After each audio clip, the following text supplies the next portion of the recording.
Hello, and welcome to episode 62 of Flix and a Six. I'm one of your hosts, Anthony Costanzo, with me, forever and always, the man, the myth, the not-so-quiet place, Alessandro Bielsi. Say hello, Al. I am the least quiet. You are the least quiet. Joining us for the first time, we have a remote guest, Mr. Damian Galarza, a true fan of the show. Say hello, Damian. Hello, everybody. I thought you were just going to wave, and I was like, yeah. Did he forget that we're I don't doing think you know how this audio? works.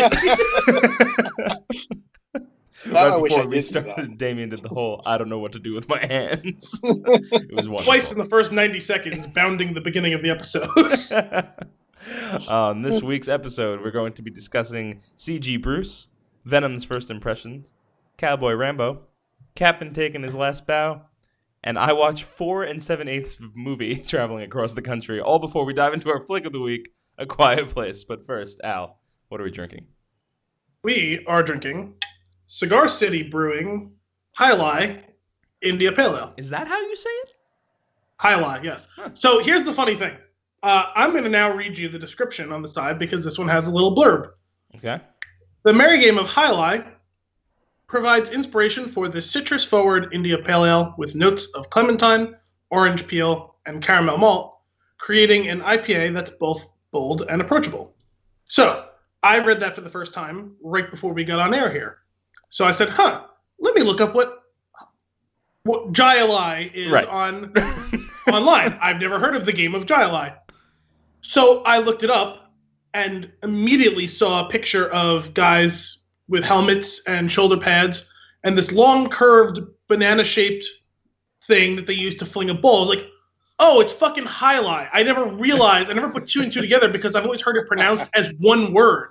I didn't realize that's what this was. Wait, is this that, like, it's in like in an enclosed room?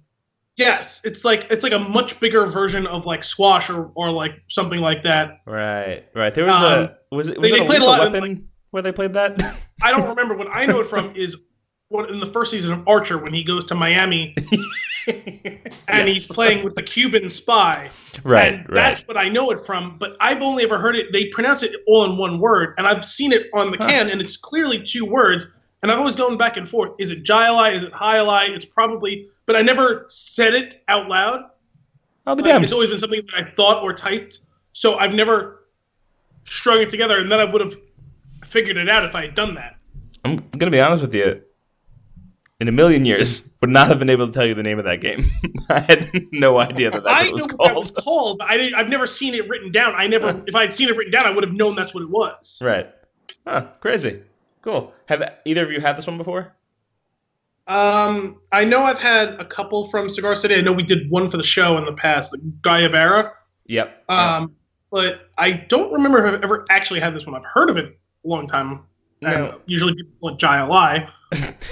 This one's been sitting around for a while, right? We've had it for a bit. I think I took this from you. This is one of the couple that I took from you when I dropped a bunch. I'm pretty sure it was old at that point. Damien's is fresh, though. Mine is definitely fresh. He picked it up today. in the last minute effort to get him on the show. About 2 hours ago. This was canned in the end of May, so that's actually not too bad. Oh, okay, not so bad. All right, awesome. Let's give this sucker a taste. My sound effect pour has now settled, and I will be able to taste it. So cheers. Ooh, that was a nice one, Al. What did you clink with? I have an Al's Ales for later. Nice, just rub it in. You savage. I will.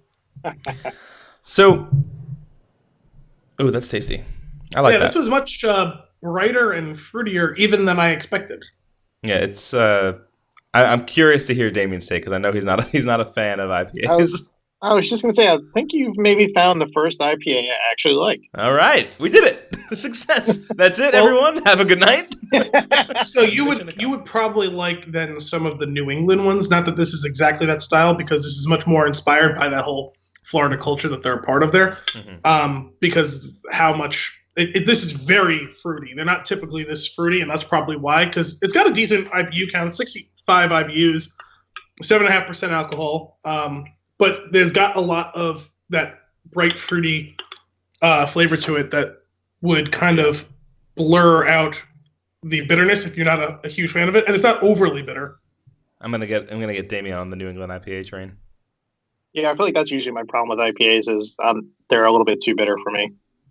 You got to find the ones with the right balance. I think we've kind of gotten out of that cycle in the brewing world, where for a long time there was like a hops arms race, like who could make the most bitter beer possible. You can make a very bitter beer. It just has to be balanced with the right amount of malt to it. If it's just like smacking you in the face with the bitterness, I don't necessarily love it either if it doesn't have flavor to match it.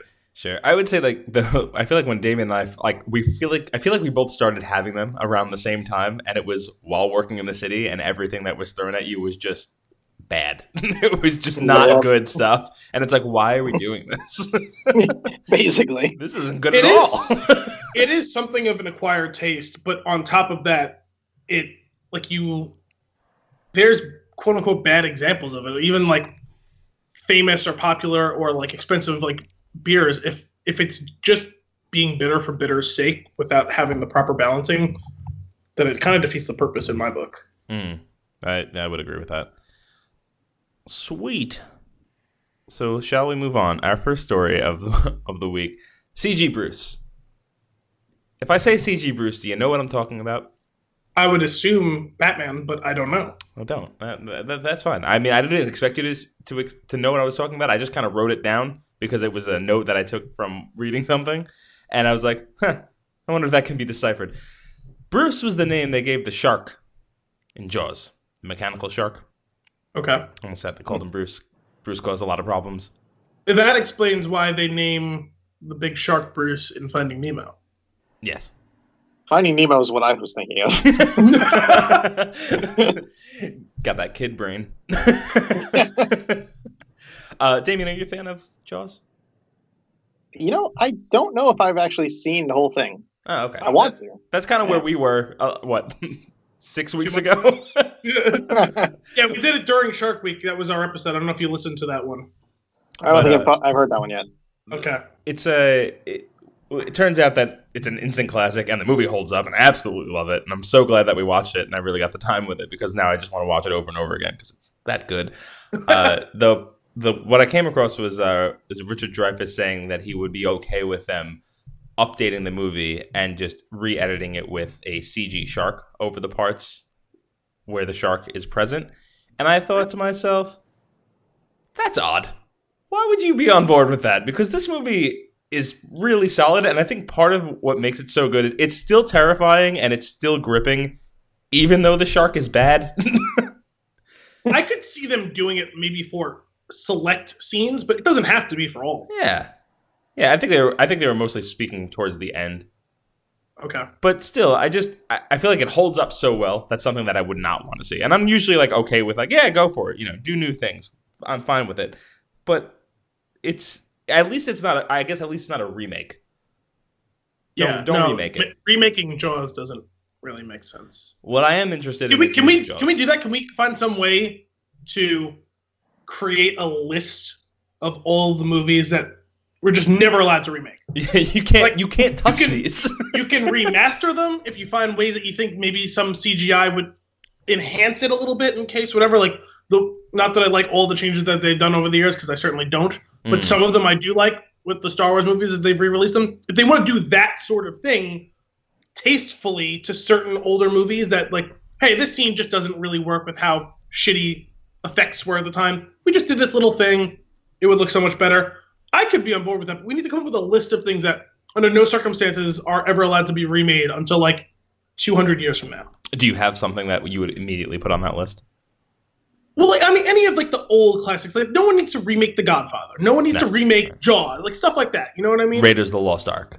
Yeah, like anything like that. Stuff like that doesn't need to be, Citizen Kane. Pick your fucking movie. Not that anyone's gonna remake Citizen Kane, but you know what I mean? Like anything that's like belongs in the pantheon of movies, just never be allowed to be remade.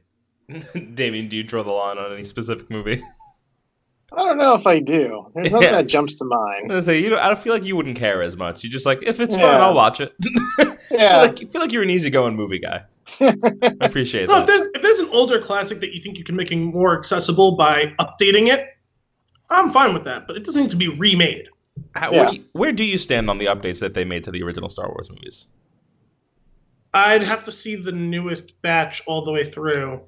It changed a lot, like multiple times, right? I've seen some of it, just because that's what they play on TV now. Oh, but they play the most recent stuff on TV.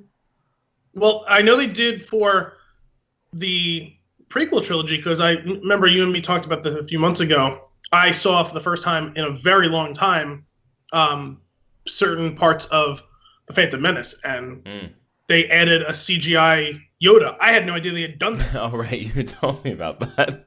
That was a solid move. It's either and I was okay with that. It was just jarring. Or no puppet. Yeah, I was okay with it because it was so horribly done. If they'd done the puppet that was the original puppet, it would have been fine. But they did some other new puppet that wasn't Yoda. Yeah, that was weird. I was not on board with that.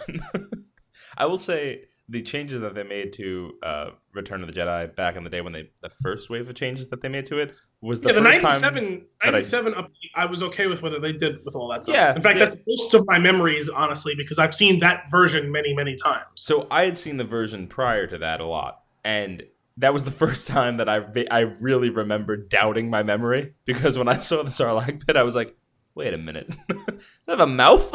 I don't remember this at all. The only reason that I didn't have that issue was because in the 97 remake, I had the DVDs of that, I think. Or I had the VHS of that. That's what it was. Of the 97 redo.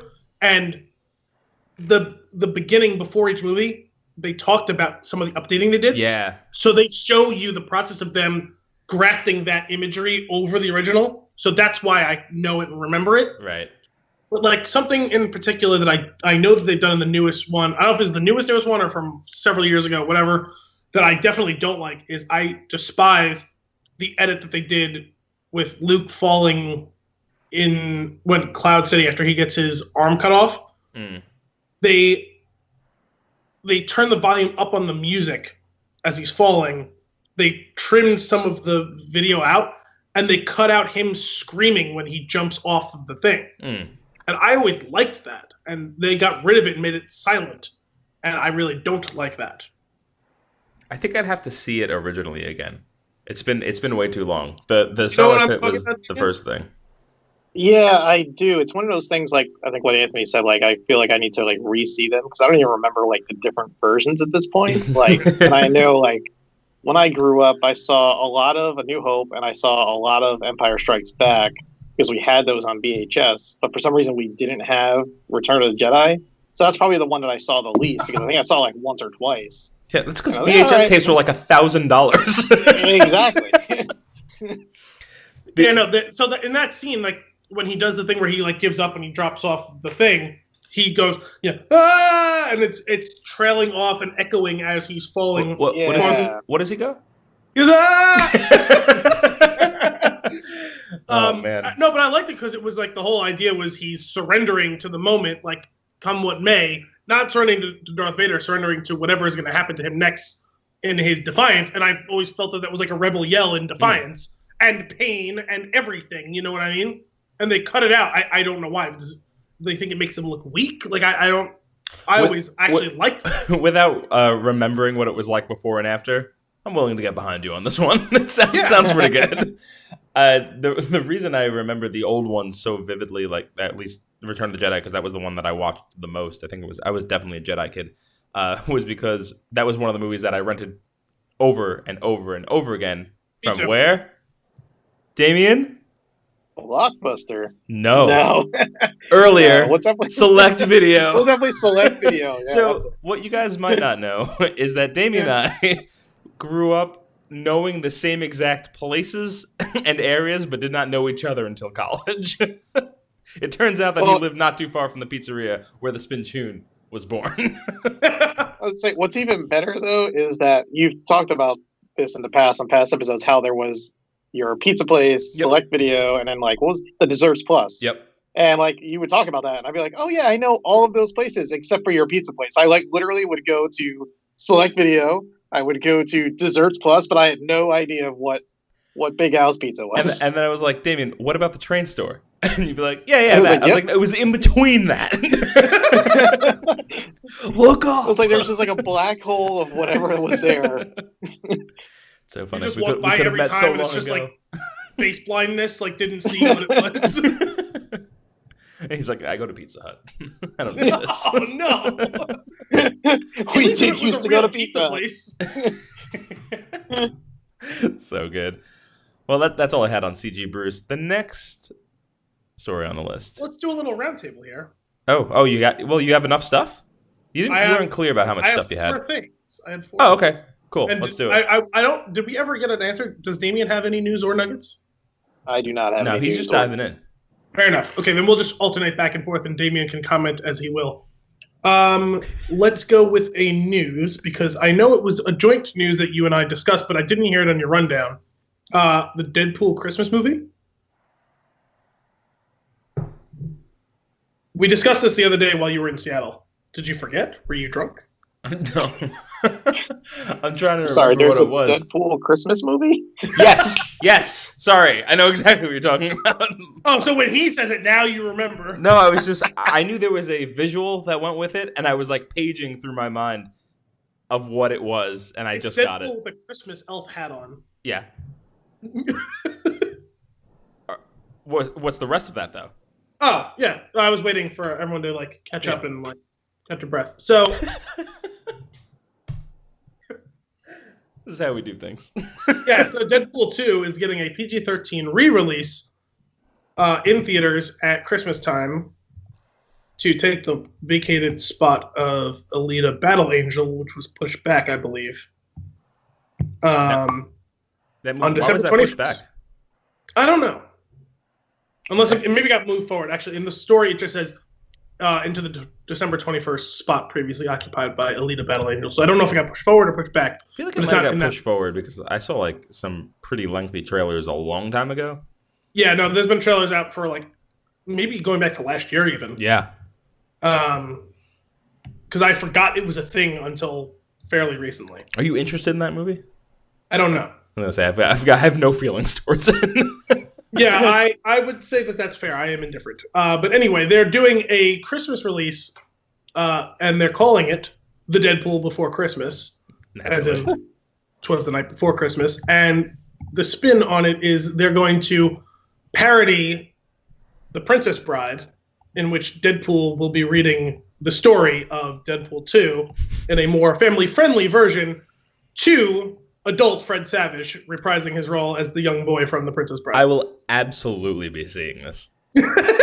There's not a question. Because And I they will love released every minute the of first picture, and it was him sitting next to the bed, dressed as Deadpool, with the hat, the little Christmas hat, and it's adult Fred Savage with the bear sweater in bed with the covers pulled up. Right, with like the same decorated. It's The room is awesome. exactly the same. Yes. It's so good.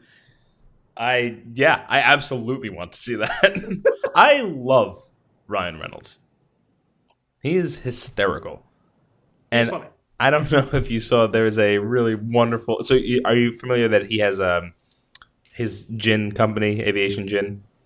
You sent me the commercial Oh my after we God. recorded an episode last week. It's so ridiculous. It's him and Richard Branson, and there's this. They're going to be serving the gist of it is they're serving Aviation Gin on the airline, but Yeah, the way that the gin has a partnership with the airline. right, but the way that he talks about it is their companies are merging. Yes, It's and just he was going to be the new ridiculous. CEO of the joint venture, which was like Virgin Atlantic or something like that. Yeah, it was something stupid. But he cracks me up. Every time like I see him on screen, I'm just waiting to laugh. I know because I know what's going to happen. I find him to be now. absolutely hysterical. What do you mean now? I mean, I didn't always feel that he was such a master of the craft earlier in his career. No, He was fine.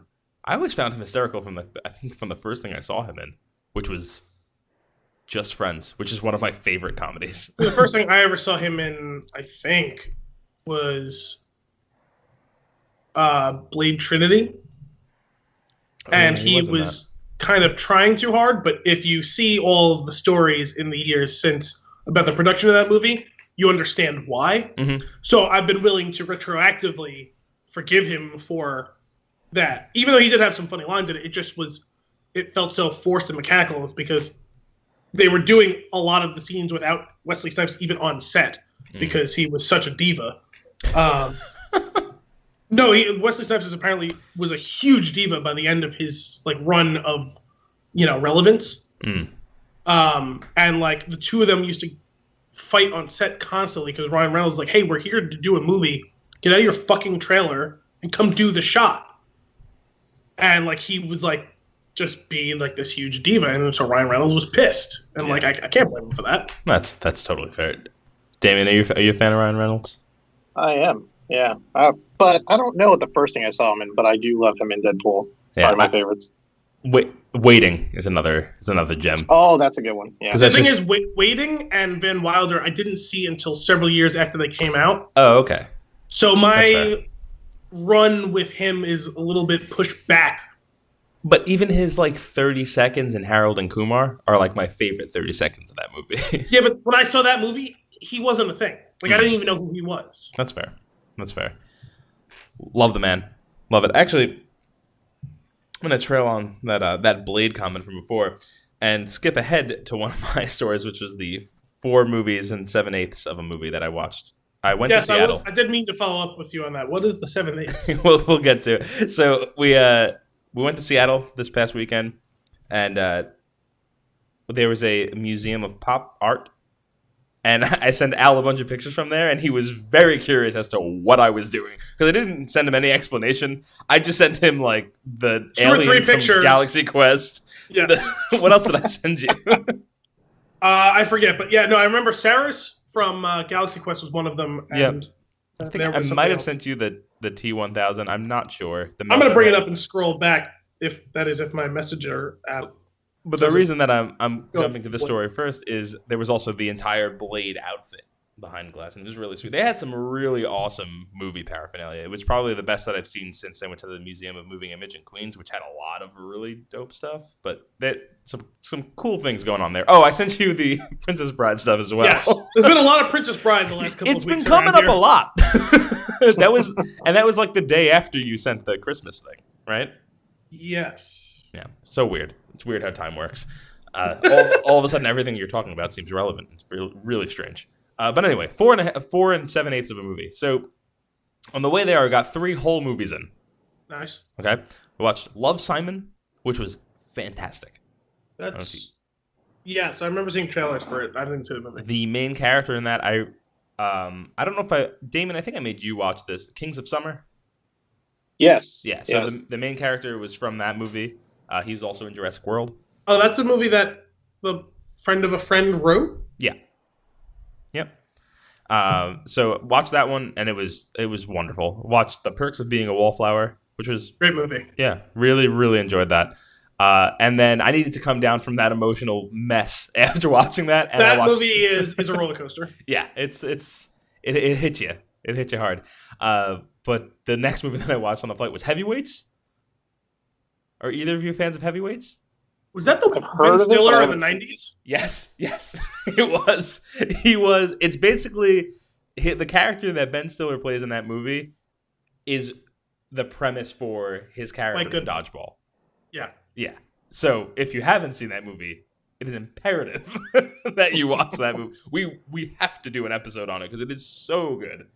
That movie. I can tell you that I would be able to find an audience for that movie as well if we did it. Excellent. I know several people who were big fans of that movie.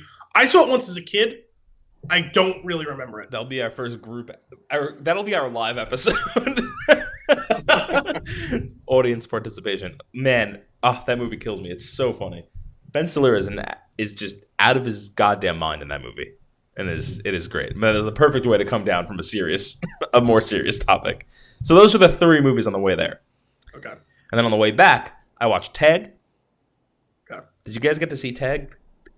Never got around to it. Very funny. No. It's silly. It's not like it's a great movie or anything. It's not like the best comedy that you've seen. We were supposed to do it for the show, and it never happened. Yeah, just the timing didn't work out. But I would suggest seeing it. I was a little annoyed. It said rated R, and it was censored. And I was like, I get it. We're on a plane, but don't bury the lead there. Just was it one of those ones where like it was like up for like the whole cabin to see? No.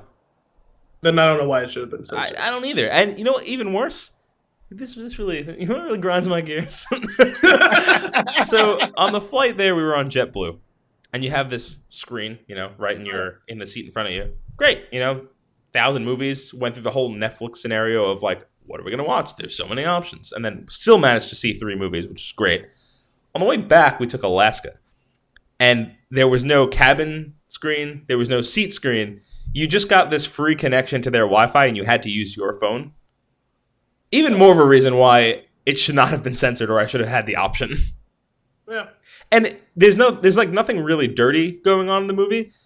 It's just they do like the horrible dubbing over some of the words, and the words that they choose don't make any sense. So it is very funny when it happens. Sometimes that can be the best, because that reminds me of my favorite. I don't remember if we've talked about it on the show before, but my favorite dubbing for content like that I've ever seen is in Kill Bill Volume 1. There's... Damian, are you familiar? I know Anthony hasn't seen it. I have seen it, but a long time ago. Okay, so I don't want to get too spoilery of anything, although if you've seen, or if you're anywhere functionally aware of the movies, you know the gist of what's going on. There's a scene with someone in a coma, and they're recalling hearing stuff as they kind of have some consciousness at times during the coma. And it was... the person was in the coma. One of the attendants was hosting a little side business, offering access to the person in the coma. Yes, I'm trying to clean it up as much as possible. And that guy's name is Buck. And he comes up to the person in a coma and says, "My name's Buck, and I'm here to..." And the edit is "party." Is it like one of those? Is it one of those like there's a long enough pause where there's no cadence to the delivery of the line? Well, so here's how the line is delivered. Voice. In reality, it's "Party. My name is Buck, and I'm here to fuck." Right. And the edit is, "My name is Buck, and I'm here to party." See, that is funny sometimes. I can appreciate that occasionally. Yeah. That was one that I'd never seen, because I had only ever seen the movie like on DVD around like at the time. Sure. So I just seen the movie and knew what was going on. But a friend of mine was like, "Oh, I love Kill Bill," but the problem is I'd seen it like 5 times on TV before I actually saw it.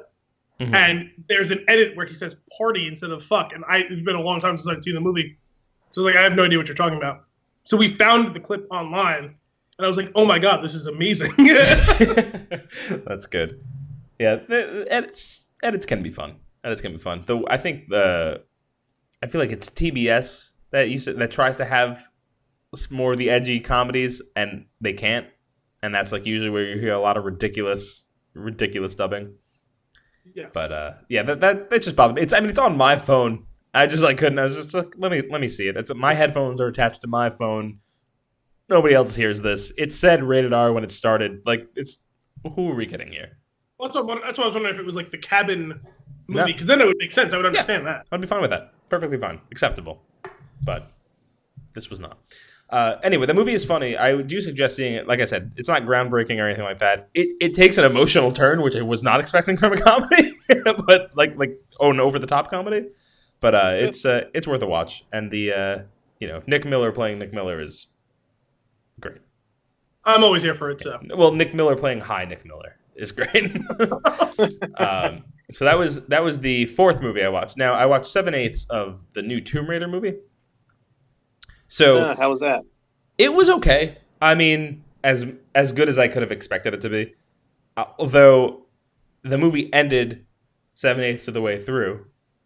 And the problem is when you're doing this, when you're watching it on your phone, and you have to be connected to the plane Wi-Fi, and the plane Wi-Fi goes out when you start to descend, the movie's over. Yes. Which is a little upsetting. You don't know how it ended. I don't know how it ended, but I've seen enough. So I didn't feel like I was left in the dark. I don't feel like much really happened. It was a lot of it was predictable, especially. Well, did you get through the climax? I got through enough of the climax to see where it was going. So you got blue-balled by the movie.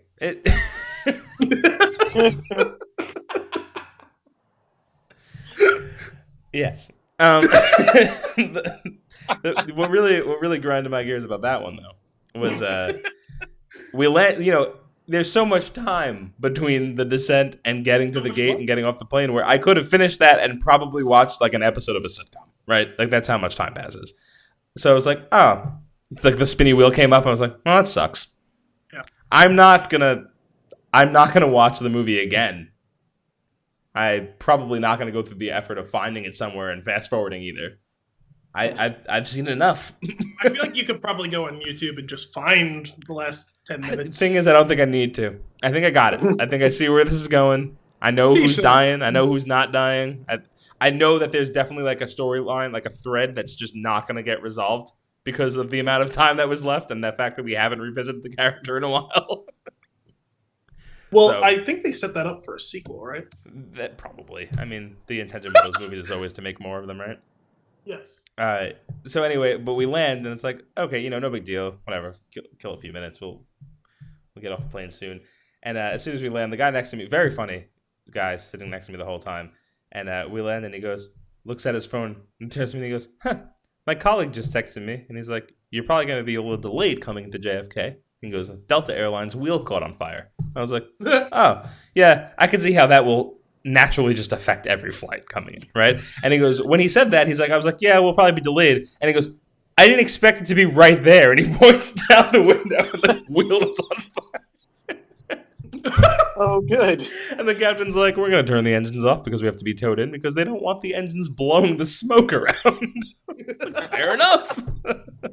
Things you don't consider when having a literal tire fire on the tarmac. And all I was thinking was, could we get the movie going again? Can I finish this? I got some time to kill. But yeah, 7/8. And good enough. Good enough. It's weird. The movie's strange. I don't know how a lot of those decisions were made when they. Did you see? No. Did either of you see it? No. No. All right. I encourage you to watch it just so that we could have a conversation about why, why a lot of the stuff happened. It's also why? No, just why in general. Yeah. It's supposed to somewhat be closely resemble the video games, right? The new the later Tomb Raider games? I believe so. That's kind of the I think that was the goal there. I definitely noticed there were a lot of things that very much resembled a video game sequence, which were great. I really appreciated that. I thought that was fun. There's one scene where she just basically falls through a branch and off a cliff and into the water. I was like, I've definitely died that way in this game. And she did what my character did on screen as they died, but she survived. And that's it. A lot of movies when you fly across the country, but yeah, catch up on a lot of stuff. All right, Al, take it away. Speaking of catching up on stuff, did either of you happen to see the trailer for Holmes and Watson? Yes. Damien? No. Damien, do you know what this is? No. Quick, everyone, just turn off. We're going to let Damien... No, yeah. We'll be back in a minute. Damien, are you familiar with Holmes and Watson? Not the characters, this movie specifically. No, not at all. So it's Will Ferrell and John C. Reilly. Oh, yes, I have seen a poster for this, and I think I saw that, and I was like, wait, is this actually a movie? Yes, so John C. Reilly plays Dr. Watson, and Will Ferrell plays Sherlock Holmes. And it's as ridiculous as you might imagine that concept to sound like. It seems that the entire movie will be the two characters during the interview scene in Step Brothers. Yeah, there was a lot of that. That's what I got out of it. During that, or the scene where they put their bunk beds. Yeah. That's predominantly the movie, because the scene that really got me to laugh good during the trailer was when they did the Robert Downey Jr. thing, where they show him calculating how something is going to happen as he's doing math in his head, and he swats a fly, and it hits a case holding African killer bees, and the case cracks, and the bees escape. And the thing is, they show him hit it, and then it cuts to the spiderweb cracking of the glass, and you can see the placard inside of it say what it is, and then it cuts to the bees are everywhere. And then he shoots them. What got me is John C. Reilly pulling 2 revolvers out and firing the revolvers at God. African killer bees. And there's like hundreds of them swarming them, and he's trying to fire them with 2 6-shooters. Those two, they have such great comedic chemistry. It's ridiculous. It's incredible. The only thing though, this movie could easily not be that funny. Like if it's too much and too over the top, which is kind of what I got out of that trailer. So we'll see where it goes. I'm not going to get myself overly excited for it. I'm never going to bet against the 2 of them being funny together. I could see this easily being a train wreck of a movie, though, because just the subject might be over their heads. It feels like more of a sketch than an entire movie. Yes, but that being said, even if the movie is god-awful, which it may very well be, I still feel like I'll probably pull a few laughs out of it. Yeah, I'm sure. I mean, they are wonderful. I kind of just want to watch Talladega I Nights. genuinely laughed hard when Damian's doing the hands again. I'm doing my hands. So good. Oh, man. I do love fake news. The next story that I have here is it might be a joint story with one of yours, Al, but the Venom first impressions are out. Oh, that was what I sent you yesterday. Yeah. They're not very good. They're very bad, actually. Damian, have you heard anything about this so far? I saw this similar thing that was just like a bunch of negative feedback. I didn't actually read any articles. I just saw like the headlines. I was like, "Ooh, this doesn't sound good." Wait, Are you surprised? Did you send him the thing I sent you, Anthony? I didn't. Can you want to read it to him? I'm just going to read him the headline from that article. That's good. And the headline, which was a collection of tweets once the social media gag order ended, the headline of this collection was, in quotes, Catwoman level bad. Dash, the first reactions to Venom are in and oof. Yeah. Which is just a wonderful headline. The funny headline that I came across was from the Washington Post, and it said, where is it? What Venom reviews are saying, a fun, fascinating mess. Do you have that article pulled up? Can you read some of the other tweets? Because there's some gold in there. There was. I can bring it back up in a minute. And yes, there were some very good ones in here. I mean, is anybody surprised? Not really.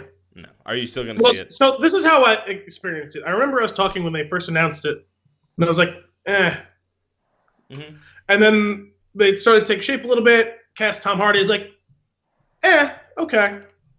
And then the first trailer came out. I was like, okay, that was kind of cool. Like, it looks like it's going to be like a horror movie. Like, yeah, I could get on board with that. That makes sense. And then the next like full trailer came out. And I was like, okay, the Venom looks cool, but kind of cheesy. Whatever. Like, let's see what it's going to be all about. So I'm going to start reading you a little bit. This was on Games Radar. And it was a collection of tweets with the ending of the gag order. And with the end of the embargo, the headline here, sub-headline here was, one of the worst comic book movies in recent times. Ouch. Most of the general consensus agrees on one thing. This is like something pre-MCU and pre-Batman Begins. Venom is a movie that harkens back to cheesy box office fare. That's not a good thing when people are chucking the C word around. That's right, Catwoman. And now I'm going to start reading you tweets. Like a turd in the wind.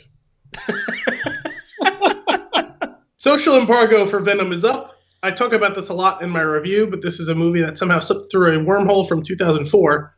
That's my biggest take. It's a movie that spilled from the pre-MCU era through a crack in time and space. I've been thinking a lot about that one because I've heard multiple people say something similar to that, and I do wonder if that was what they were going for. We'll see after we watch it. It could have been poor execution and not really been thinking about it, or it could have been like almost like a period piece. Well, to that point, those exact words were almost used here. They were used here. Venom really is a period piece from the early days of superhero film. And it's clear that they were aiming for this. I feel bad for anyone that uses this as a negative point because they're too used to the same flavor of hero movies that we have from the MCU and DCEU now. Let me just stop you there, though, because you lost me on same flavor of hero movies we have from the MCU and DCEU, because those two things are nothing alike. That's fair. You kind of just ruined your whole point with those four letters. You had me at the beginning, and then you lost me. Then we have Venom is Catwoman level bad, with Tom Hardy's worst performance since This Means War. Don't see this movie. Hang on. I like This Means War. I know that some people like This Means War, but I've heard that it's objectively not a great movie. That's fair. But it's an entertaining movie. I will say it was one of the oddest casts I can remember from the last 10 years. Yeah. It was a weird powwow. Tom Hardy, Chris Pine, and Reese Witherspoon, right? Yep. That was strange. Let's pick people in the spotlight kind of thing. Sorry to say that Venom is pretty much a complete failure. A tonal mess that feels 15 years old, ignoring the storytelling strides that the superhero genre has made in recent years. A few fun Venom-centric moments aside, it has nearly nothing to offer. Don't get your hopes up. I mean, my hopes are not up. They have not been up. I will still see it, though. Tom Hardy's performance in Venom is either Johnny Depp in the first Pirates of the Caribbean or Chris Klein in Street Fighter: The Legend of Chun-Li. Either way, it's not boring. I want that to be like the tagline of every movie. Either way, it's not boring. I'm not sure if Tom Hardy's weirdness sabotaged Venom or saved it, but it has a self-aware cartoonishness, especially in its latter half. It's not good, but it's better than expected. It doesn't feel like an R-rated film. I'm guessing the deleted 40 minutes is just Hardy clowning around.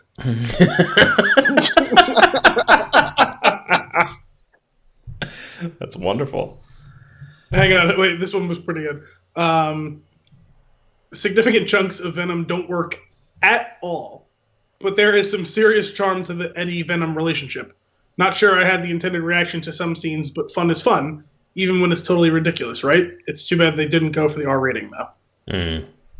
So that's the thing I don't understand. This movie screams R rating to me, right? And limiting yourself from that seems irresponsible. Yeah, it could have been really cool to see them go like the dark horror route. Yeah, I think there would be room for that. We don't really have that. If you wanted to set yourself apart, if you were, quote-unquote, offended by how same all the superhero movies are from the last 10 years, you could do something that's not those by doing a full-blown horror movie with an antihero. Now, I don't fully remember if it was the Joker movie. Is the Joker movie going to be rated R? Did you catch that? Care. I'm curious about that one as well. But yeah, this could have benefited from it. They could have gone all out, and it could have been interesting. And the success of Deadpool, Logan, and Deadpool 2 should have shown you that you can do it and make money. Yeah. That Damian's nod says it all. It's just like, yes. Well, no, it doesn't say it. It's a problem. Oh man, I just want to watch Logan now. Still too soon. And then watch a Deadpool to lighten things up again. Man, that movie's dark. Deadpool 2, I guess, because that's the one where he does the whole thing with Logan's grave. Yeah, that's true. I had mentioned the other week, I rewatched the second one. It is way funnier. It was way funnier to me the second time than it was the first time I watched it. I keep picking up on little things, and it's, man, the guy next to me was watching it on the plane, also on the thing, and I was like, oh man, that sucks. If that's censored, that movie's just not going to be as funny. But I kept seeing like little clips that would remind me of what's going on in the scene, and just the whole thing where he's just insistent that Cable is a racist just makes it so funny to me. You killed him. Have you watched a Super Duper Cut yet? Is there such a thing? That's the one that I have, and maybe that's why I thought it was much funnier, because I guess there were things that I don't remember. That one's supposed to be funnier. Yeah. Yeah, but oh my goodness, it's so funny. I absolutely love it. Again, I didn't realize. I forgot that they did that. I would like to check that out. Super duper cut. So stupid. Love you, Ryan Reynolds. All right, that was my event. Okay, so you're up. What do you got? I have a new and I have a nugget. Damian, what do you want? The new or the nugget? Go with the nugget. Okay. Nice. I bottled my pumpkin-ish beer this week. That's exciting. And boy, is it tasty. Ooh, brother. If Damian, you are following... are you coming for the pumpkin beer tasting, or did I spoil that he wasn't invited? No. Wait, there's a pumpkin beer tasting? I think Kim extended a couple of weeks ago. She did. Yeah, we'll probably stop by. Probably earlier than when it starts. That's fine. Well, then you will not be. DJ. We'll get Al there so that you can try it. Yes. But yes, I'm going to bring a selection of the pumpkin-ish porter, and I am pretty excited for it. I'm very excited for it. Al does not like to brag about his beer, but I've really enjoyed everything that I've had. Luckily, he saved me from the one that made him want to die. But the other ones were great. Speaking of which, I found one hiding in my fridge. Oh no! Day. Okay, so you're gonna have to bring that. And I opened it and took a sip, and almost spit it out. You should have handed that to somebody. I didn't realize it was it. Otherwise, I would have just dumped it. You give it to Damian. He's like, beer. It's good. Good job, Al. It was so bad that it would be impossible to keep that charade up. It would require Daniel Day-Lewis. Challenge accepted. Let's see how M-Dub really feels about beer. Oh, goodness. So if you follow the Flix and the Six Instagram account, you'll see I took the first picture of the first wave of our beer that we'll be having. There's going to be a lot. I have been informed by another party member that there's 9 more to add to that. And then another person's got at least 2 more. Al's got his. So we're going to have a nice selection. Is this like your apartment all over again? It is. It's much more tame. Much more tame. You know what it is? Here's the problem. And I've explained this to Al before. When we used to do it at the apartment, Michael Warren would buy a 6-pack of everything that he saw. That's too much beer. And we would have to drink a lot of it to make room for more so that we can have the variety. So You're saying this is a negative, but it sounds like a positive. No, it's not. What I did was I went to the store. You build your own 6-pack. You grab all the single large ones, and you walk away happy with a nice variety. And you don't have to. You didn't break the bank. Still not hearing anything wrong with this. You didn't overflow your gut. But hopefully we could figure out some nice little tie-in to that for this episode, for this show. We'll see what we can do there. So we can record a very drunk episode or a very hungover episode. That's kind of what I'm thinking. It's a little 2 a.m. something. Yes. Once we dip into the scotch. You know how we do? Wait, you have to get the pumpkin scotch. Not scotch. I still have some. I forget. Was that? It's bourbon. Yeah, I realized it was bourbon. Was that? No, it's from whiskey. Rhode Island or Massachusetts? I forgot what the name of the. It is based in Rhode Island. They sell it. Oh, it's based in Massachusetts, and they sell it in Rhode Island and Massachusetts and one other place, I think. I can't remember the name of it, but we had it at Whiskey Lot. Sons of Liberty. That's what I want to call it. 21st Amendment, but I realized that was a brewery. It's good stuff, man. That pumpkin spice whiskey makes a mean hot toddy.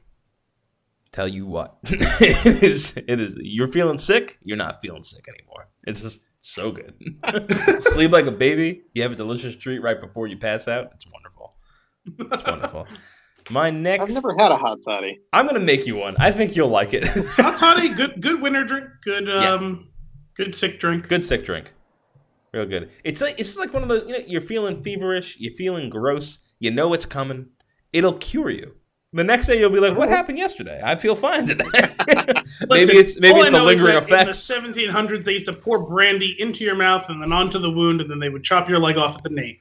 Something's going right for the last few hundred years. So, good lord! So you're saying we should chop off more legs? Got it. Okay. I make Damian a hot toddy, and he's putting like a tourniquet around his arm, like, dude, Jesus. Did you not get that? That's the deal. Come on. Is how are we doing this? One swing? Good God. Okay. Do you want axe or bone saw? You pick. Who's up next? We're offering 2-for-1s here. Let's go. Good grief. All right. The next story I have here is Cowboy Rambo. So I came across a thing that was like, I did hear about this yesterday. Yeah. I was wondering, you said it earlier. I was like, what the fuck is he talking about? I heard almost those exact words the other day, yesterday or the day before, and I heard a whole story about it. Incredible. I don't have a huge story here. All I have is I saw the picture and I was like, that's weird. Of all the things, like it said, first image of new Rambo, not what you expect. I scroll down to the image and I'm like, didn't bury the lead.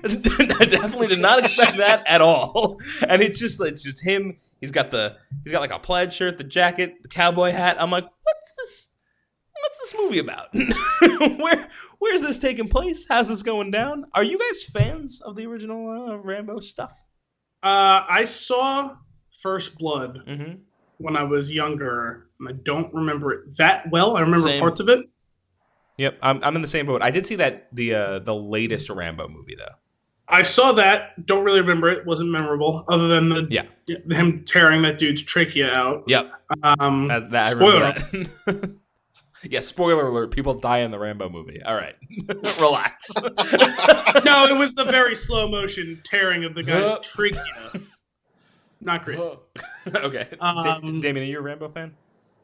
I think I've only seen the first one, and I don't remember being like super into it. I thought it was okay, but I think I'd have to go back and watch it again. Yeah, I've kind of been curious to go in and see all of the old stuff, but I guess not enough to have done it though. Crucial detail. Yeah, no, I saw the first like 15 minutes of the second one, and then I saw like the last 15 minutes of Rambo 3. How many are there?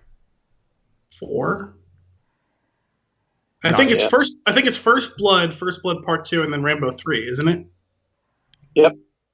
Oh, Damien's on it. And then, despite the fact that makes no sense. And then the one that came out recently was just called Rambo, wasn't it? I think so. And when I say recently, I mean it was like 5 years ago or something ridiculous. Yeah, at least, yeah. 2008. Damn.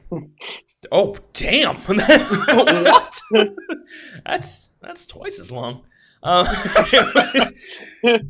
What's this new one called? Did you read the synopsis for the new movie? No, I didn't. Good, because I'm going to give you my breakdown. I'm going to give you a synopsis of the synopsis. Are we getting one of Al's reads? No, I'm going to give you my synopsis of the synopsis. Got it.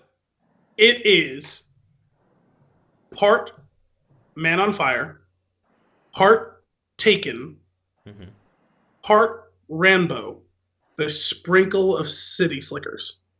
What? Everything you just said makes me really want to see this movie. I just really hope that they go off the rails here and there and just make it hysterical. You know, I don't think the comedy elements, but more just the random setting of I'm a cowboy now. Okay. What if I dress like this? Like, how did that happen? Like, how did that decision get made? So I think the whole thing was that he was like retired and working as like a rancher or like a, you know what I mean? Like, okay. Are they coming to his turf? No. So I think what happened was, I don't know if it's some friend of his or the person who owns the ranch he's working on. Kid gets kidnapped in Mexico or something like that, and he's got to go and rescue the kid. You know what would really blow my mind? Which is where the whole Taken Man on Fire thing came in. But if they got like real meta on this one and they went like real existential, and it was just like, what if it's if it's PTSD and all this entire movie happens in his head? That would be like, I feel like that would be a good movie. That would be an interesting take. Tearing some trachea out will do that to you. Yeah. He's screwed up. What if it's all Inception, but with Rambo? Inception. Wow. Damien, have you seen Annihilation yet? Yes, I have.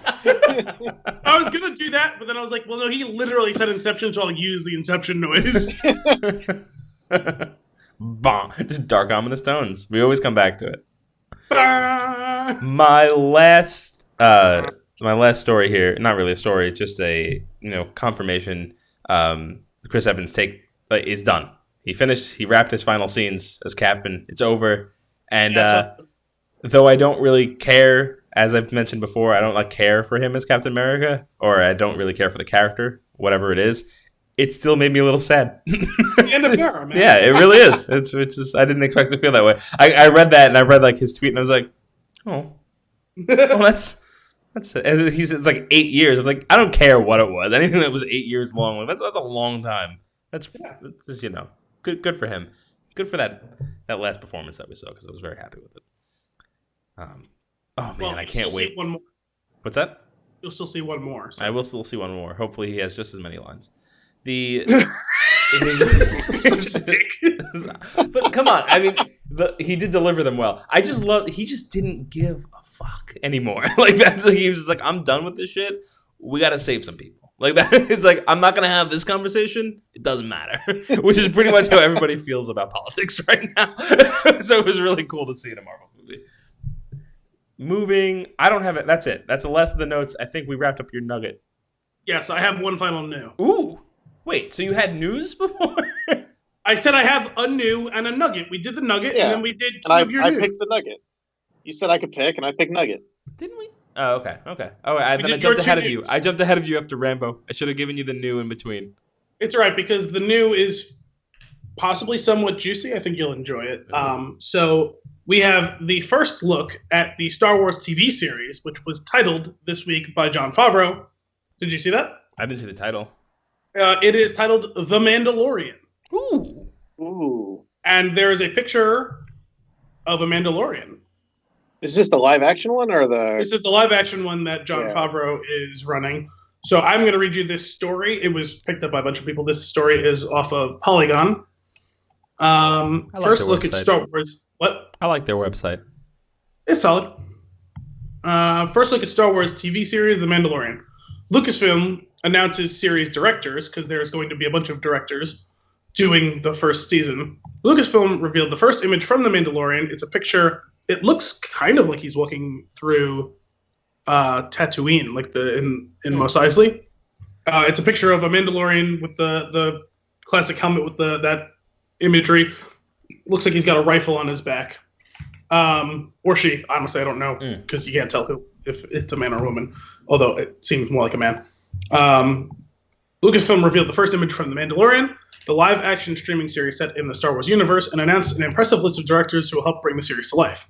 The Mandalorian will tell the story of a lone gunfighter in the outer reaches of the galaxy, far from the authority of the New Republic, as previously announced by producer Jon Favreau. That gunslinger will wear the iconic armor made famous by bounty hunter Boba Fett, as seen in the show's first production photo. Additionally, Lucasfilm named 5 episodic directors who will join Favreau in creating the show. The lineup includes Deborah Chow, whose television credits include Jessica Jones, Mr. Robot, and Rain. Rick Famuyiwa, whose films include Dope and Confirmation. Bryce Dallas Howard, the co-star of Jurassic World and director of various short films. Cool. And Taika Waititi, who directed Marvel's Thor Ragnarok and What We Do in the Shadows. Dave Filoni, known for his work on Star Wars The Clone Wars and Rebels, will direct the first episode of The Mandalorian. Awesome. And then it goes on to say that it will be executive produced by Favreau, Filoni, Kathleen Kennedy, Colin Wilson, with Karen Gilchrist will serve as co-executive producer. And it's expected still to launch at the end of next year. End of next year. Got it. I was going to say, when do I have to start subscribing to this Disney streaming service is what my next question was going to be. The Disney streaming service is supposed to launch at some point next year, I believe. I don't remember at what time. But this will be launching. Since it was announced, they've said end of next year at some point. So. I will be subscribing to that as soon as those episodes are available to me. Yes, that's probably going to be the case for me as well. I still need to go back and finish all those animated series, though. Well, the new one starts, I think, Monday? Yeah. Sunday? This one's just creeping up. Very strange. I feel like there's not a lot of talk about it. It's the new show, and then they're also doing another additional season of Clone Wars or something like that too. They're rebooting Clone Wars. Not rebooting. They had written. You can actually see them in an alpha form of some of the episode. There was the final season got cut short. So they're going to come back and finish that. I'm looking forward to that. Did it feel that way when it ended? Yes. Yes. The ending is somewhat abrupt. Oh, damn. Okay, that's cool. So I guess I can wait then. Chasing down. And I was going to say somewhat abrupt. That's kind of generous. I felt like it was very abrupt. Well, the last 90 seconds of the episode clearly smacked of it being hashed together at the last minute to be an ending. Right. But there was the show ended on a 3-episode run that did not finish its story. That's unfortunate. Yeah. Well, at least they're finishing it off. That's kind of cool. let's see. They'll come back to it. Awesome. I'm excited. The live action one is the one that's exciting me the most. I'm very curious to see how that goes down. Man. Oh, the anticipation's building now. And you know why? They're giving us time. Official detail. You told me here's a little tidbit. This is a year away. What? I don't want to wish away your 30s, but I want to see that stuff. Awesome. Have you finished Star Wars Rebels yet? No. No, I have to go back into that. Unfortunately, I don't think I've made any progress since last we've spoken. I don't believe you have. But I do. The thing is, Al can vouch for me here. There's just going to be like a random Tuesday when I'm going to text you and be like, I'm done. Well, that's what happened with Better Call Saul. Yeah. We were talking about it a few weeks ago. He's like, yeah, like I've been like badgering him since like right before the new season came out, then right after first debuted, and then he's like, yeah, man, I wish I don't know why I dropped it, and like we kind of figured out where it was that he had left off. It was like the end of the second season, and then like me and him were talking about it. He's like, yeah, man, I really wish I could get into it, and then like that was when we were like doing the show on like a Wednesday, and then like Saturday night, he's like, I caught up to Better Call Saul, and I was like, "What?" Yeah, it really helps when your wife is just as into the show and is like, it gets later and later into the night, and it's like you go, "Should we watch one more?" And she's like, "Yeah," and then you watch another one, and then she goes, "Should we watch one more?" And I'm like, "Yeah," and then you just go back and forth, and then it's the next day, and you're finished with the series. But all I know is it was like 3 nights later, and you watched a season and a half of it. So yeah. Yeah, we did some good work there. Man, that show was good. But I will. Yeah, I'll have to get. I'm gonna get that Star Wars stuff back into the rotation. Got to catch up. So it's very good. There's no reason why. I honestly don't even know like why I stopped. I was kind of in this routine of watching it, and then like something changed, and then I just like lost it. But I'll definitely get back into it. It's a pretty easy watch. Oh yeah, and it's like relatively low investment each time you sit down to watch it. It's like what, like 23 minutes, 25 minutes? There was a couple of longer episodes, but that was mostly it was standard episodes. And like as I'm saying, like it's short, it's easy, like it's not. Most of them don't require much focus on your part. Like it's I think I'm currently powering through the last season of Arrow because it's all coming back, and I was like. It was like I saw that it was coming back. I was like, "Oh crap! I got like 15 episodes left in the previous season." So I just started powering through that. I think now I probably have like 7 left. But anyway, that show's pretty good. If you're fans of Arrow and Flash, and you're like me with this last season of Arrow, and you kind of just trailed off, halfway through the season, it does the reverse Luke Cage, and it actually gets good. And then it's engaging so far the rest of the way through, bringing characters back that you haven't seen in a very long time, actors on the show that you used to enjoy. I like what they're doing with it. I like it. Speaking of which, I finally finished the second season of Luke Cage, and a much more cohesive start to finish season than the first one. I don't think it quite reached the highs of the first season, but it stayed well above the lows. That's good. So I enjoyed my time with it, and then I started powering through the second season of Iron Fist, which is better in every way, shape, or form than the first season. So that's nice to hear, because that's the thing that almost killed me on those Marvel shows. It still might be the quote unquote least good of them, but I've been enjoying it. I've powered through. The thing is, watching the first episode kind of almost was like a drag for me because I just finished watching a ton of Luke Cage, so it felt like a lot of the same. Yeah. But after watching the first episode and getting into what's going on in that show, I jumped through the first 8 or 9 episodes. I only have like 4 or 5 episodes left. So, Damian, do you watch those shows? I haven't. I've only watched the first season of Jessica Jones with Aaron. Yeah. You never watched any of Daredevil? No. Oh, Daredevil's so good. I love Daredevil. And The Punisher was very good as well. That's the one that I'm up to. That's the next one that I have to watch, and you should do that. Started. You should do that too.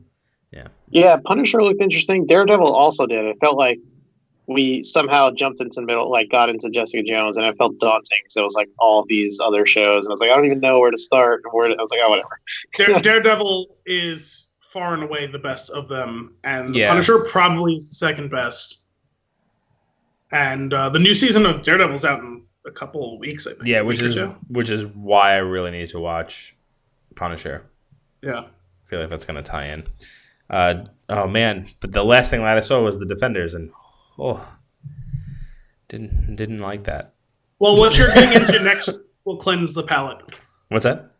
So what you're getting into next will cleanse the palate. That's fair. So it's gonna be one of these though, right? Because it's like Punisher's is really good from what I hear, and then what do I have to watch after that? Jessica Jones 2, Yes. then Luke Cage, then Iron Fist, Yes. then Daredevil again.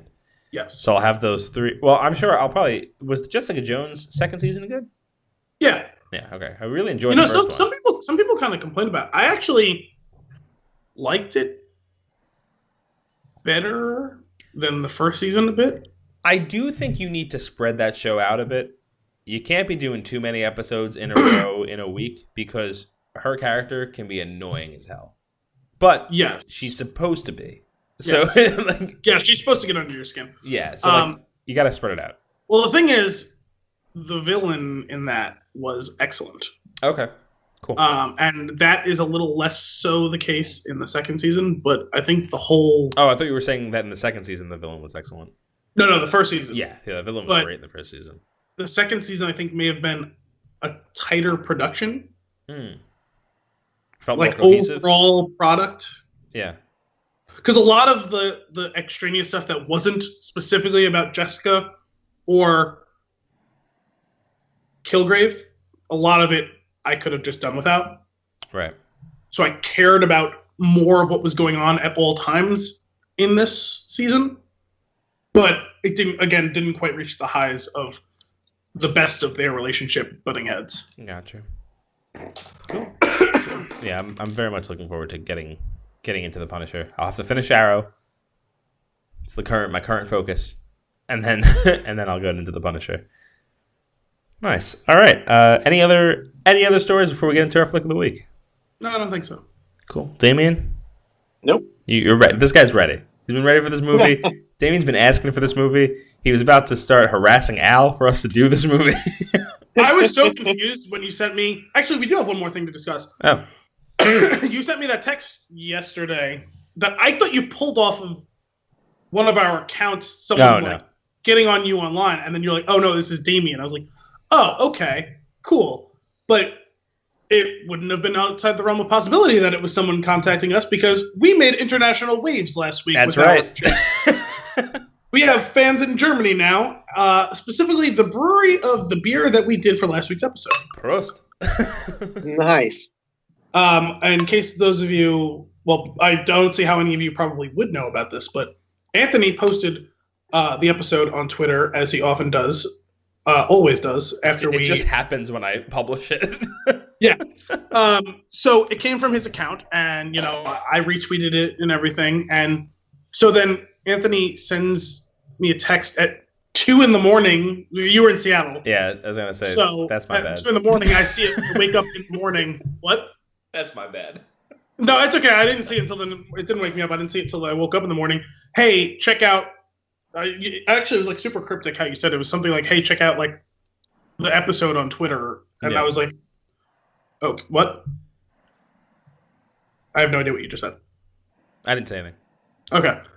So I went and looked. I was like, what the hell is he talking about? I went and looked at his. I was like, yeah, I retweeted the episode. Did he not realize it? So I clicked on the tweet, and I see underneath it a tweet from the brewery in Germany telling us that we got it wrong on the description of the little girl on the front of the bottle. Actually, I still have the bottle right here. There's a German girl holding a couple of beers on the Rothaus Pils, the Tannenzapfel, and I was like, oh, wow, that's so cool. They, searched. I was like, how did they even find out? Because we didn't tag the brewery in the tweet. And I was like, oh, they could have done, a search of, their own name to see if anyone's talking about them. And then I saw that, and I was like, that's cool. And I was like, wait a minute. I clicked on it and looked at the synopsis. I was like, I talked about the origin or the translation of the name of the beer, but I didn't talk about the girl, which means they not only searched out this tweet and found the episode, they had to have listened to the first 15 minutes of the show. That's right. To hear us talking about it, to correct us on that. And they were super nice about it, too. Yep. I thought that was really cool. I gotta say, like, it probably means nothing to other people that do podcasts, but we tend to forget that there's people that listen to this that we haven't solicited into listening to the show. And when you get information like that, it feels great. So thank you very much for listening. We appreciate you. That was awesome. Tell all of your friends in Germany. That's right. Our biggest group of listeners now. Moving on to our flick of the week. As I mentioned, Damian's been asking for this one quite a bit now. I imagine it's because you enjoyed the movie, which I pushed on you for a while. But we're doing A Quiet Place tonight. The first thing I would like to know is, Damian, do you love this movie? I would say so. Yeah, I was a big fan. Okay, not what you were expecting when you went in? I didn't really have much expectations going in, to be honest. It just sounded pretty interesting from the concept, and I like John Krasinski, so I was excited to see that. So yeah, nice. And now, Al, you were hesitant. I was. We have discussed that on the show in the past. Yes. And how do you feel now? It was my Phantom Thread. Ooh, that's pretty crazy. This was my version of your Phantom Thread. I'm going to need you to see the Phantom Thread. Because, opinions aren't wrong, but the Phantom Thread is the Phantom Thread. I say that because the Phantom Thread was acclaimed across the land by many people. Properly acclaimed across the land. That's fine. Anthony was... Well, he hates it. God, I hate that movie. And, well, this movie's a lot shorter than The Phantom Thread. Hour and 30 minutes. And I don't want to say that I hate the movie. It frustrated me greatly. Okay, that's funny. I definitely did not feel that way. So I found the movie gripping the entire way through. I was kind of on the edge of my seat. I was very excited to see what went next. I didn't think at first what I thought was going to be a gimmick going into it. I didn't feel that way by the end. So I will say there were some cool sequences that from just analyzing it as a thriller, there are positives to it. And there are positives to this movie. Yeah. But my overall experience of it was not one of enjoyment in any way. Okay. I'm very excited to hear immediately about that. With the exception of one thing, which we'll get to later. Okay. Do we need to wait to hear really why? Should we go through some stuff first, pre spoiler territory? There's stuff we could do on either side of the veil. Okay, so let's go before the veil then. Okay, so I was very frustrated with how much nonverbal communication there was without subtitles. Really? Yes, I think it's something you can do in limited amounts when it's very obvious what the hand signals are supposed to be. There's entire conversation. We may have a problem here. This may be a viewing experience issue. Did you give me a version with no subtitles when they were supposed to be? Oh no! I was gonna say this brings me a funny story because I should. Oh, this is so good! What happened? This is so good. That is 100% what happened. I forgot about that. Because I know reading about the movie when it came out that a lot of people talked about how nice it was that they did that. The actress who played the daughter is deaf in real life.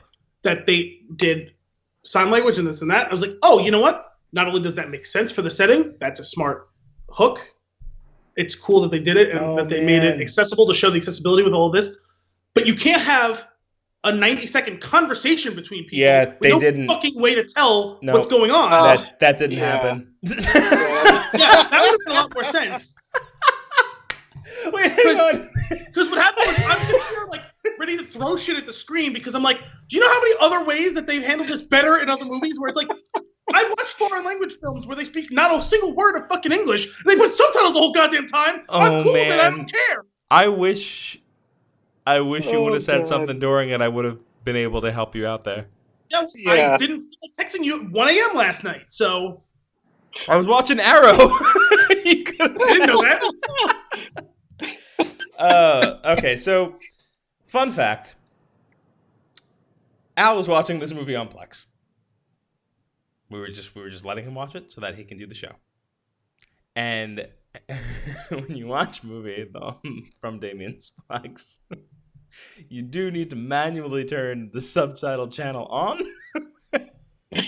And then you kind of need to rewind a little. It's a weird little. I have to do like a little tweaking thing to get it to go. The only reason I know this is because I was watching some show, and I think it was when I was catching up on Better Call Saul. Yep, probably. And they're speaking Spanish, and I'm like, this is going on for way too long without subtitles. And I went, That was how I experienced it as well. Because if you watch a show that someone speaks another language and they do a quick little thing of like one sentence or two, and they don't tell you what it is, you can genuinely infer what's going on, and it's often withheld from you on purpose. But when they give you an entire segment for 5 minutes when it's people speaking a different language, either you get a translation from someone or you get subtitles. And I got neither of those things. Yeah, that's not on the movie. Yeah.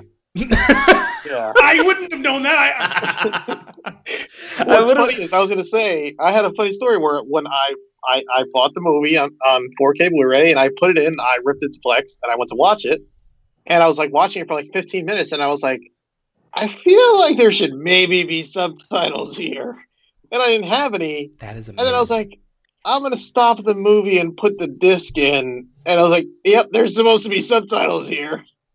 We totally sabotaged you. When they did it, the whole first sequence, that whole thing, because it starts with day 89 or whatever it was, the whole first sequence on that day, they could have got away with that on that scene. I didn't think anything of it.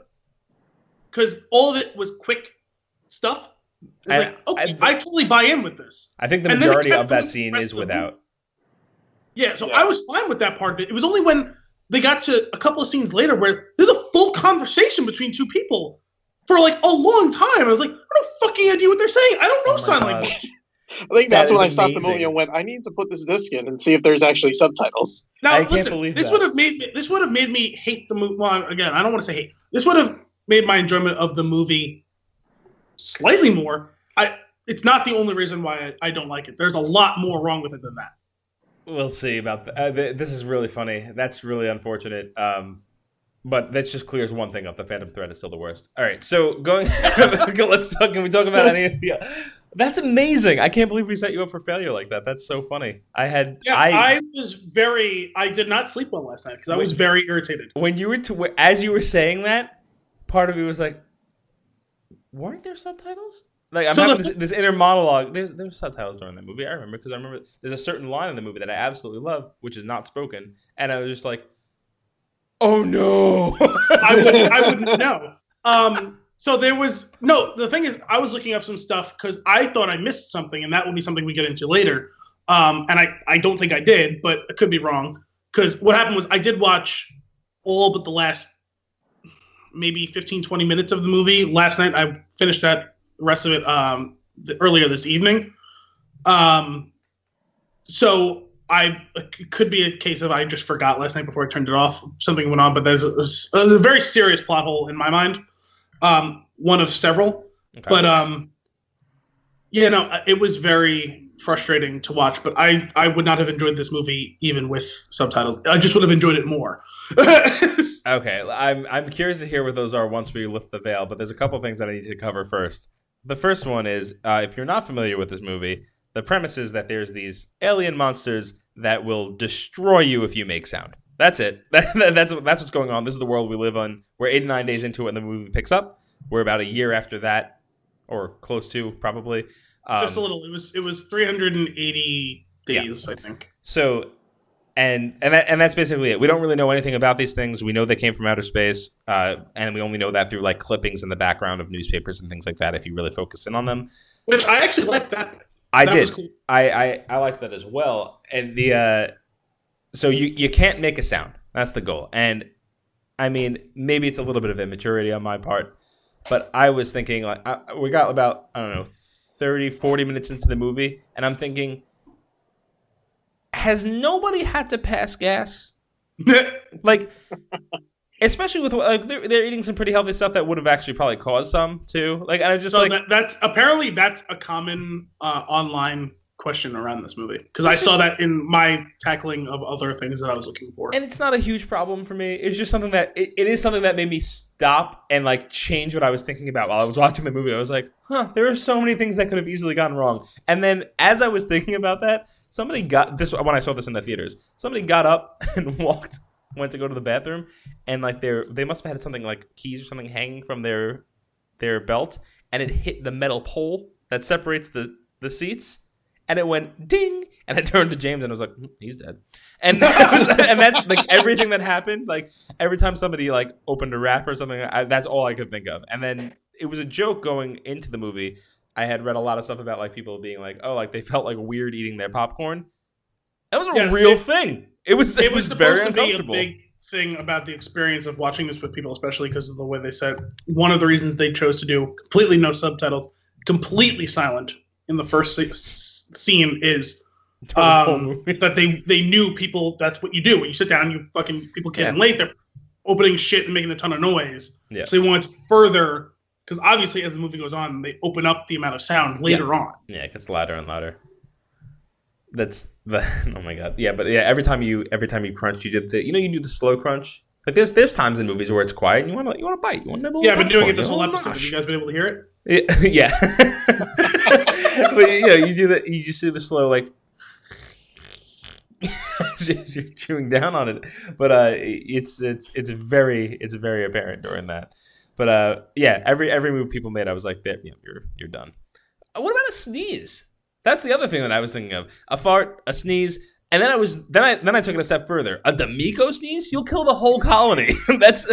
Have you heard me sneeze? Yeah, when my mom sneezes, when your mom sneezes, when you sneeze, it's intense. It's as if somebody is screaming the snot out of you. There are exorcisms that are quieter. Right. It's exactly what I'm getting at. Like. You sneeze, everyone's gone. It's just over for everybody. I was just saying, so basically Al just doesn't survive. Al's done. We're on day 2, and Al's like, why is nobody talking? And then he just gets sliced. No, I'm not an Where are the subtitles? What's going to happen is you're going to sneeze and somehow manage to do it silently, and I'm going to laugh at you doing it, and that's what I'm going to die from. Oh my goodness. I've got a lot of things that I love about this movie. The first couple of things that I could talk about before we get into the spoiler territory are I think John Krasinski is fantastic in it. I think the kids were awesome. And especially the deaf girl. The one kid especially, the son that was in the movie. This is, you know what? Honestly, it's in the trailer. Smooth. It was as I was pausing, I remembered. Oh yeah, that was in the trailer. The son that survived in the movie. The son that survived, incredible facial actor. I kind of got that from everybody though because they had to. No, but him in particular. Yeah, he was. There was two scenes fear that we could talk was about very clear. What's that? His fear was very clear on his face. 2 scenes that we could talk about post Veil in particular that I was like, man, he nailed that. Okay, so we'll get into that. There's a lot of attention to detail of having to be quiet. There's like some really cool things that they do. I was kind of curious when I saw the trailers. I was like, what's this Hansel and Gretel bullshit that's going on with these breadcrumbs that he's pouring down? But I don't remember. Was it sawdust? I don't even remember. But basically, stopping them from making too much noise as they're walking. I was like, oh, like they're really paying attention to all this stuff. Painting the floorboards that are squeaky so that you don't step on the appropriate ones. They are playing a Monopoly game with felt pieces so that nothing's clinking. They're eating with their hands. Like everything. There's something going on in every scene that's very calculated. And that whole thing in the first sequence, I was like, man, you're walking around barefoot that much? Terrible. It's a terrible idea. Yeah. Well, so eventually you're going to scream. That is certainly foreshadowing. Which we'll get to post-fail. You think? But I felt like, for me, it seemed that everything was very calculated, and I thought it was really well done. Some of it. Well, I'm really curious. I can't wait to hear what you have to say. I really hope that there's so many things that you had a problem with that I could be like, yeah, but they said X. I'm hoping that that's what happens. Damian, this movie's a yes for you. It's a yes for me. Al, we'll see after the bell. Hard pass. Maybe. Hard pass. Maybe. I'm not convinced. I will do need to see where this goes. Although your first experience with it was not the best. Or maybe it was the best because I truly suffered for the craft. Well, I will say so. I was going to say that I mentioned the kids were fantastic. John Krasinski was fantastic.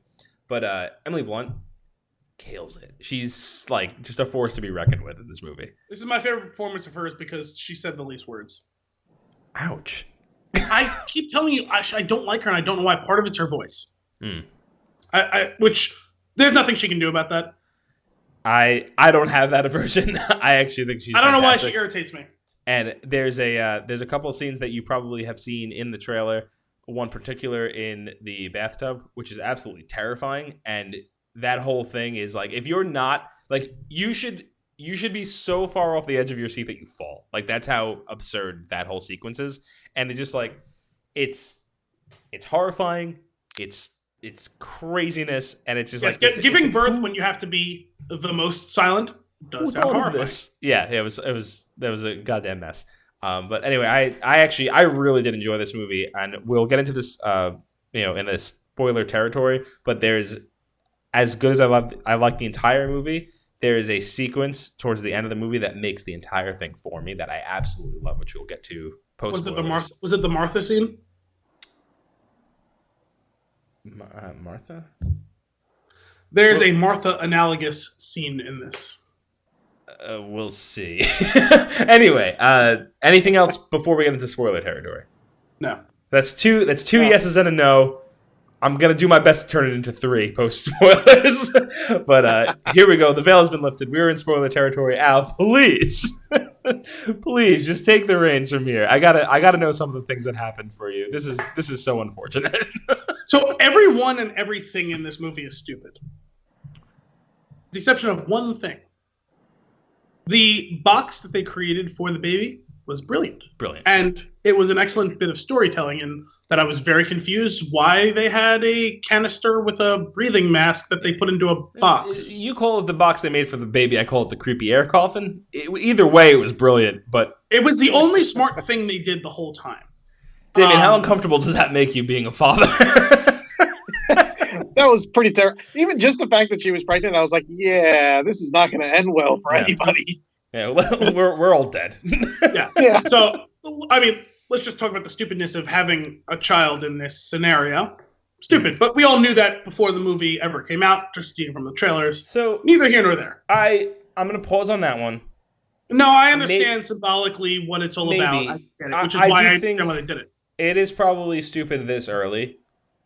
Depending on if they were to allow more time to lapse and they were considering they need to make the species go on, then yes, I could see it being important. But yes, trying to wrap that all in to get it into the one cohesive story, I'm fine with. I'm not upset by that. Well, because we knew it was coming before the movie came out. Mm-hmm. It's something that I've already accepted, so I can then move forward from it. But objectively, it is a stupid thing.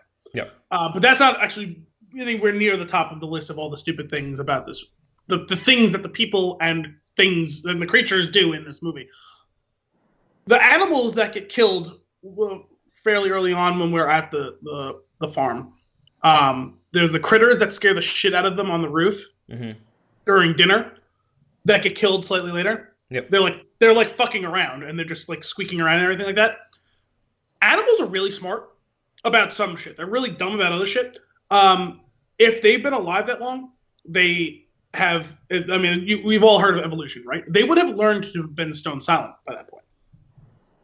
Debatable. No. It is, because we don't know. What we do learn, that is, if things are louder nearby, it will distract from that. So we don't know how aware they are of this. And if we're talking that it's been 89 days. No, at that point it was already at the 400 and whatever days. But like... What were you going to say? Oh, sorry. Are you saying that the animals should have evolved by now? Or what? I'm saying that it's survival of the fittest. They would already have died if they hadn't learned the lesson. Oh, okay, I got you. I'm not saying actual evolution, but, survival of the fittest. The dumb, loud animals would already all be dead by now. Everything that they do. On his little whiteboard is the whole thing about soundproofing the house. They've done no soundproofing. They've had almost 2 years to do soundproofing. They haven't done nothing other than put a mattress over a hole. Yeah, they put the mattress over the hole. Yeah, that's about That's it. Put some blankets down. They play Monopoly with felt. Those are the big moves they've made. Because the thing is, when you're cooking, they have a lot of glass in that house, which there's no way you don't accidentally drop one of those 4,000 mason jars. There's the fact that they had sex to have a kid completely silently. They did it in the mattress hole. Yeah, they burp and sneeze and fart with no one ever catching them. They filled a silo with corn. You cannot do that in silence. Do we know how long the corn has been there? I'm assuming they put it there. They're harvesting corn. Oh, I kind of assumed it was already there. Yeah, same. That one's. I'm not going to give you that one. How long do you think corn can survive in a silo? I'm not saying that it was good. I'm just saying it was there. Pretty obvious that they were still using it. Was it? Yeah, I don't remember them eating corn. They have all the stuff preserved on the walls. I'm not willing to give you that one. Go on to the next. It's just because you're being difficult. Because you I don't think so. Sorry, I'm coughing here because I was choking on what I was eating. Corn. Quietly or not. How's that? But you know what? You know what happens when you eat every day? Occasionally you do what I'm doing. And since you haven't soundproofed your house, there's that old man who just decided I'm going to scream because my wife has died. And admittedly, it was very sad. I can understand being very upset. But that old man having been alive all this time, he's just sitting there holding it in, and screams. See, I'm a little annoyed by that one. I would expect you to like a scene like that. No, because the thing is, I could see him ready to do it because, like, oh, well, I have nothing left to live for. Yeah. Except he's looking at 2 other living beings, and he's possibly signing their death warrant with. Yeah, I see it as that was just more recognition of how he has absolutely nothing left. You guys have each other. I literally have nothing left. I don't care. I want out. Screen. That to me was that. Well, how about tell them to get the fuck out. If it was one of those things where they look at him, he's tortured, and they've left, and then they've gone, and then you hear him scream. Okay. Yeah, but you're thinking logically where this seems emotional. Yeah, I mean, like in the beginning of the movie when their first kid gets killed by the monster, like they're pretty close to him when he makes the noise, and he dies, but nobody else gets hurt. So I don't think it's out of the realm of possibility that that guy would get hurt without anybody else getting hurt. Which they took some liberties with how silent they were able to be while sprinting. Yeah. That's fair. But again, the sprint was not the loudest thing that was happening, which is the key to a lot of the masking that happens with all of the audio in the movie. Also, as much as I'm irritated with the idea of having the kid do it, because it's not like it was day 1, it's day 89 or whatever it is, but I could let that go, except I'm now mad at the filmmakers of the kid putting. When I saw the scene with the whole thing in the trailer, I assumed that it was, I picked up this toy, didn't know there was batteries, didn't know it would make noise. That would make total sense. Yeah, I agree. Him putting the batteries back in and doing it frustrated me. That's kind of nitpicky, but it's just kind of, again, going into the whole idea. There's a lot of dumb things. That's fair, and I would actually be willing to give you that one, because I was a little frustrated by that myself.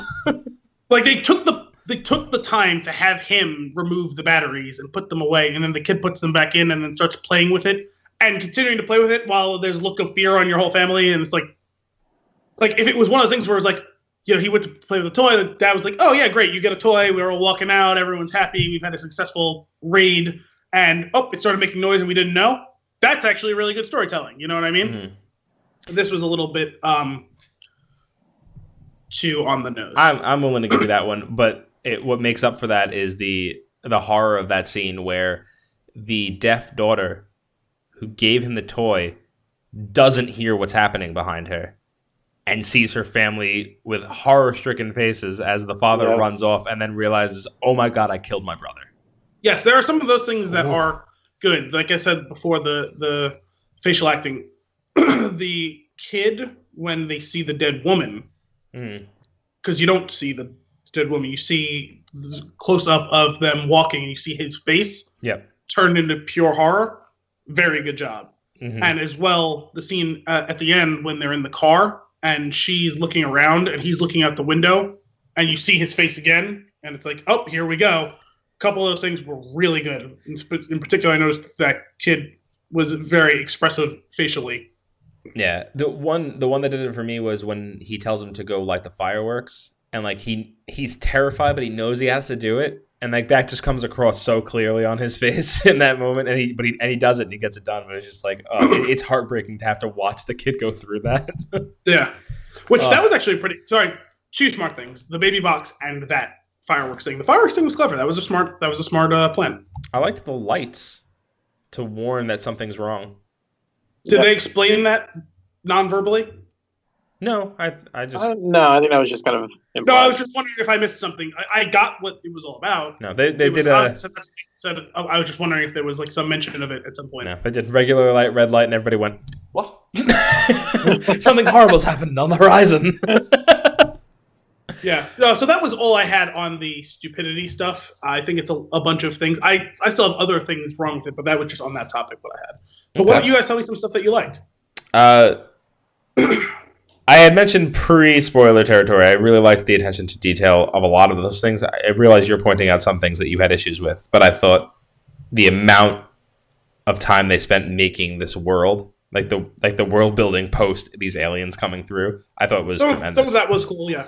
Like I said, I really liked those like swaths of newspaper clippings in the pharmacy and in the house. I did like a lot of that stuff because it was a lot of storytelling without sitting down and saying, and so then the aliens came down. You know, like that's a really cool way to do that. You don't need it all. Like you don't need it, but it's like if you're interested though, here it is. It's over here. I thought that was a really cool way of handling that. On the other hand, I actually really I did like that scene with that old man. I feel like that whole thing depicted like just the horror of the world and like just the desperation that it's just like the loss. Like I have nothing else, and then he just lets loose. It's also foreshadowing for later on in the movie, and I thought that scene was really well done. And I didn't have a problem with him getting away while he screamed, and I didn't have a problem with him screaming at that moment either.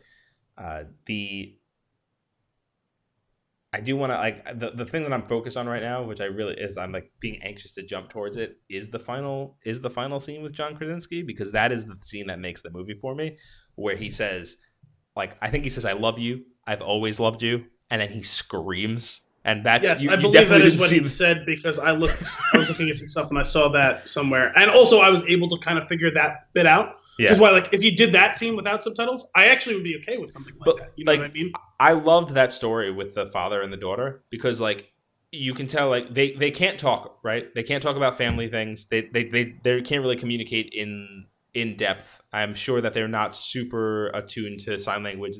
I feel like they're still probably learning, and the daughter might know more than them, I would imagine, if she's growing up with it, and probably had a tutor or like someone teaching her this like the whole way. The parents probably know it good enough, but probably not enough to have like a real emotional connected conversation. So like having, that the daughter thinks that she's responsible, and the father is teaching the son how to do all these things because the daughter is going to be at risk because she can't hear what's going on. Right. And there's that little, and that could come across as like, you're mad at me, or you don't love me, or like you don't trust me, like kind of thing, which would be, there's a whole heartbreaking emotional thing going on between that whole family, and they can't really talk about it. And it's just that frustrates me, but I think that's intentional.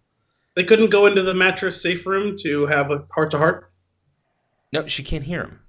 I'm thinking that it's more of a language gap, like because he doesn't know how to express that well. And the fact that this whole time, this whole time that he's... Sorry, for those of you who can't hear, I just signed, writing on paper. Yeah, that's fine. Maybe write her a little letter while you go off on your excursion and she can read it. Oh, hey, I didn't really think about that. I understand. It's an option. But there's also, people communicate differently. I think it's a real thing that could happen. It happens today with people that can speak to each other. So like I thought it was handled really well. And the other piece that it kills me during all of this, he doesn't let her in the basement and all this stuff because it's kind of scary. There's all the details, there's all that stuff, and he's been working on these hearing aids, and he's constantly. I was a little confused by that when why she doesn't let him down. I had a feeling that it was because all of the information that he has found was down there, and he was still trying to shield them. I'm not sure if that's the case. I assumed it was because. Well, I was confused when I was watching it because I guess I was slightly distracted. I think I still had. Silently, of course, on the very end of the Yankee game last night. And I thought that was another building, and I thought he was worried that she was going to make too much noise going down there. I didn't realize until later on that was the room he was going to, and then I was retroactively confused why he wasn't letting her go down there. Damian, you got anything on that? Because I really don't know why. Yeah, I was also confused by number one. I thought it was like a separate place also, but I realized it wasn't. But yeah, I wasn't 100% sure why he wasn't letting her down there. I don't know if it was like he didn't want her to see like all the different hearing aids he's been trying to make or something. It didn't come to. I didn't think about what you said about like, oh, he didn't want her to see all the information, like how desperate they were or something like that. Even though like it's pretty clear how desperate they are. So I don't know. Yeah, I mean, like it was definitely his workshop, but I assumed that at times other people went down there for whatever. Right. I don't know. That he didn't keep the that door was locked. weird. The door was open at all times. Yep. That door literally never closed the whole movie. It was open the whole time. Yeah, I really don't know.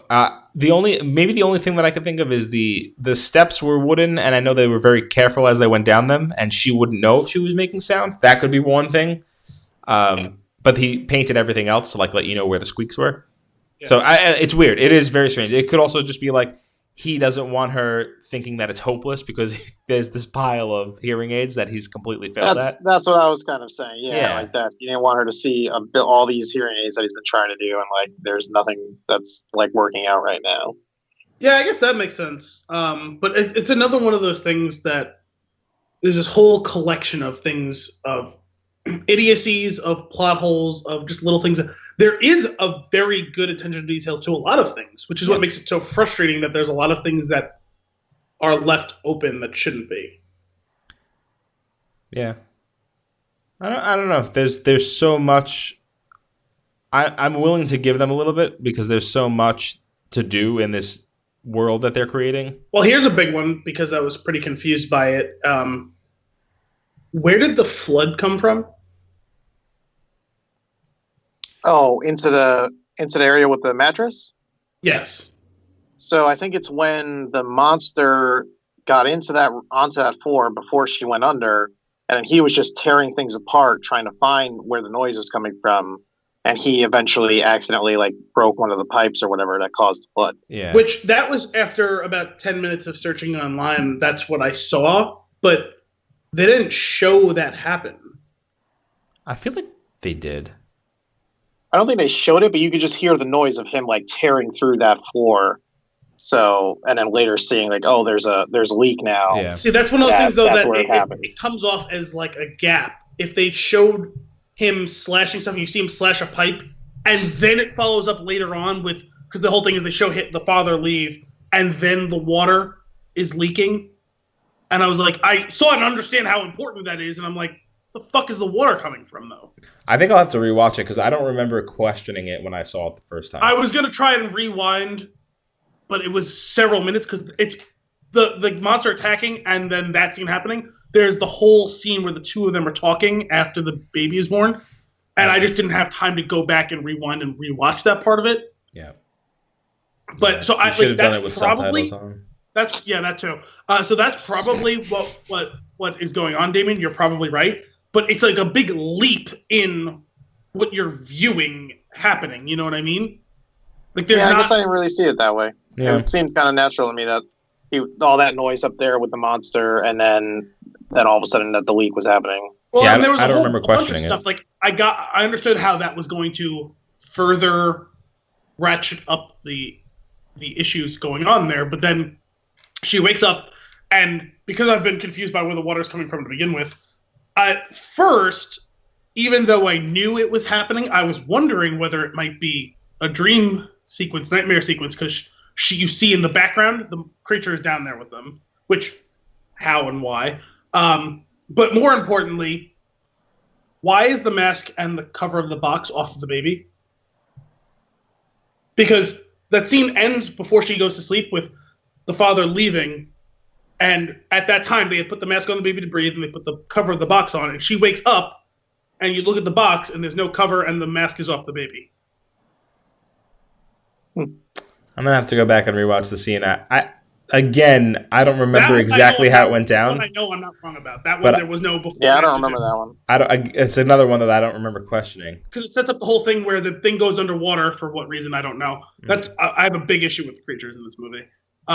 There's a lot of inconsistencies. It was a cool concept, and some of the stuff that they do is cool, but there was stuff that just didn't add up for me. Okay. But it goes underwater, which fine. Let's leave that alone for now. And so the whole thing we're setting up with is the cover is off. The baby can make noise. I have to go and get the baby before it makes a noise. And I'm like, but when the fuck did the box open? And then she walks over there, because I was wondering if it was the whole thing with the water rising, if it like shook or something. And that was also why I was wondering if it was a dream sequence at first, because when she went to sleep and when he left, it was covered and the mask was on the baby. And then she wakes up and the box cover is off and the mask is off. And the father has not come back down because he's looking for the other two kids. And the water is flowing, so we know there's passage of time. No one could have done that thing. So that's why I was wondering at first if it was a dream thing where it was like, this was her panicking, like, oh my God, the worst possible outcome. The baby can make noise, the monster is here. And then I was like, no, this is going on pretty long, and they're interspersing it with scenes of the father looking for the kids. So this is clearly happening, and she goes over, and it's a cool set piece, but it doesn't make any sense to me how we get to that. Yeah. Now, the more that you say it, I do think that I vaguely remember just expecting that like it was shifted from floating and probably hit something and the lid came off. But the baby's also not in it, right? At some point? No, the baby was in the box still, but the mask is off the baby. There's a point. Oh, the mask is off the baby. Isn't there like a point though where the monster's like looking into the box and you're like, oh my God, it's going to eat the baby? On the other side of the room in the corner. And she carefully puts her feet in the water. She walks over, she picks up the baby, walks onto the other side of the little mini waterfall for audio cover, which that all made sense. I was good with all that part of it. Just the setup to that set piece didn't make any sense to me. Yeah, I'll have to rewatch that sequence because I don't fully remember, and it's been a while since I've seen it. Interesting. Yeah, I don't remember either, but I feel like the same thing you said, Anthony. I don't remember at the time thinking anything of it. Right. Kind of, yeah.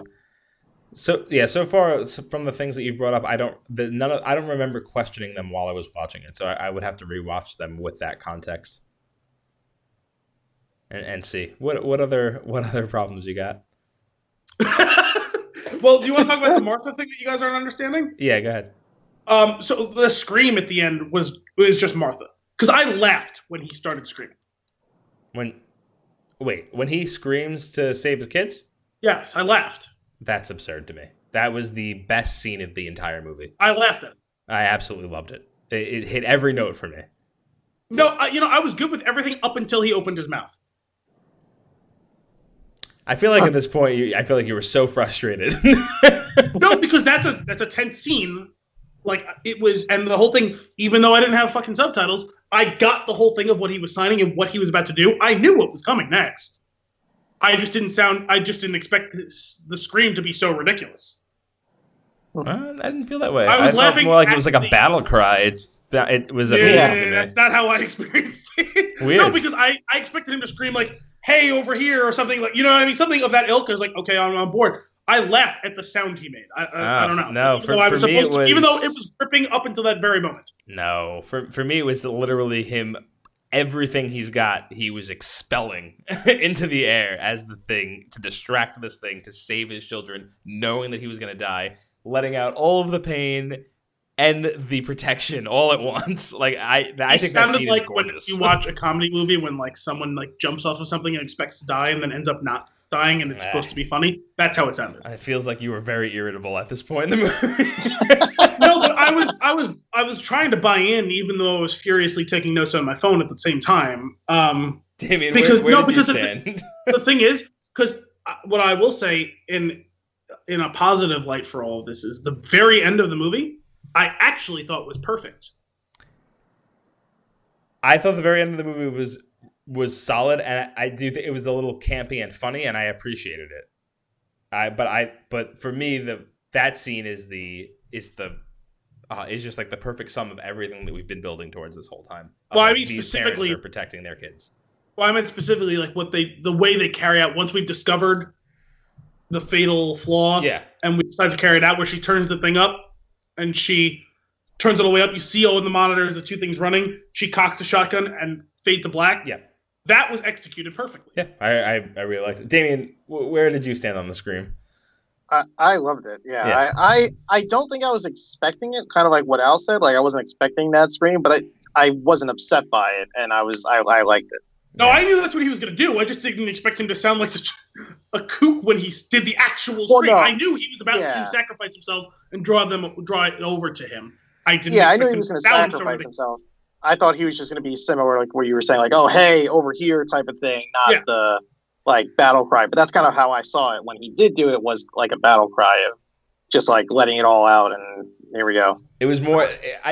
It's crazy. It's loud, and it just sounds instinctual. It doesn't sound like him trying, which is why. It didn't sound instinctual at all. I disagree. That's exactly what I got from it. It sounded like he looked at the script and it said "make loud noise," and he's like, "loud noise." He wrote the script. I know. You know what kills me is when, as the audience, you figure out the flaw first, and you realize that nobody else is seeing it. It's just like, turn around. That is so frustrating. I get it. Like, it builds the anticipation and the tension in the scene. But I'm just like, oh my God, are they going to figure it out? Is this it? Is this like, it's like, here's for the audience. This is what would have worked, but we're just going to kill everyone. That would have been a crazy ending. Now that would have gone against expectations. When the kids were on the truck and he was about to let out the noise, I was like, no, turn the hearing aid on. Turn the hearing aid on. Oh, damn it. Exactly. Oh, my God. That sound was awful, too. Oh, yeah. That was too much. Feedback's never a great sound. How about that? We didn't talk about this. I'm sure this didn't make Al happy, but that nail on the step. No, I was fine with that. Yeah, really? I feel like you usually don't like a scene like that. What do you mean? Like the torture of it. Oh, so you don't mean me having a problem with? Oh no, just not being able to watch it. Oh yeah, no, I mean, I wasn't a fan of that, but as far as storytelling in the movie goes, I thought it was good. It was one of those things where I was frustrated because I'm like, there was a lot of issues where it was like, why is she alone doing the laundry when she's very pregnant? Mm-hmm. And then she's like clearly like tugging on the thing. I was like, you realize how all these things you guys are doing are to not make a single sound, and you were just going to decide, let me just yank this thing real quick. Like making super aggressive motions with heavy objects never really ends well when you're trying to be very quiet. Mm-hmm. You know, has no one ever done? Honestly, I've done that exact thing, not with the nail and like the murder aliens. But late at night. Late at night, I did a load of laundry.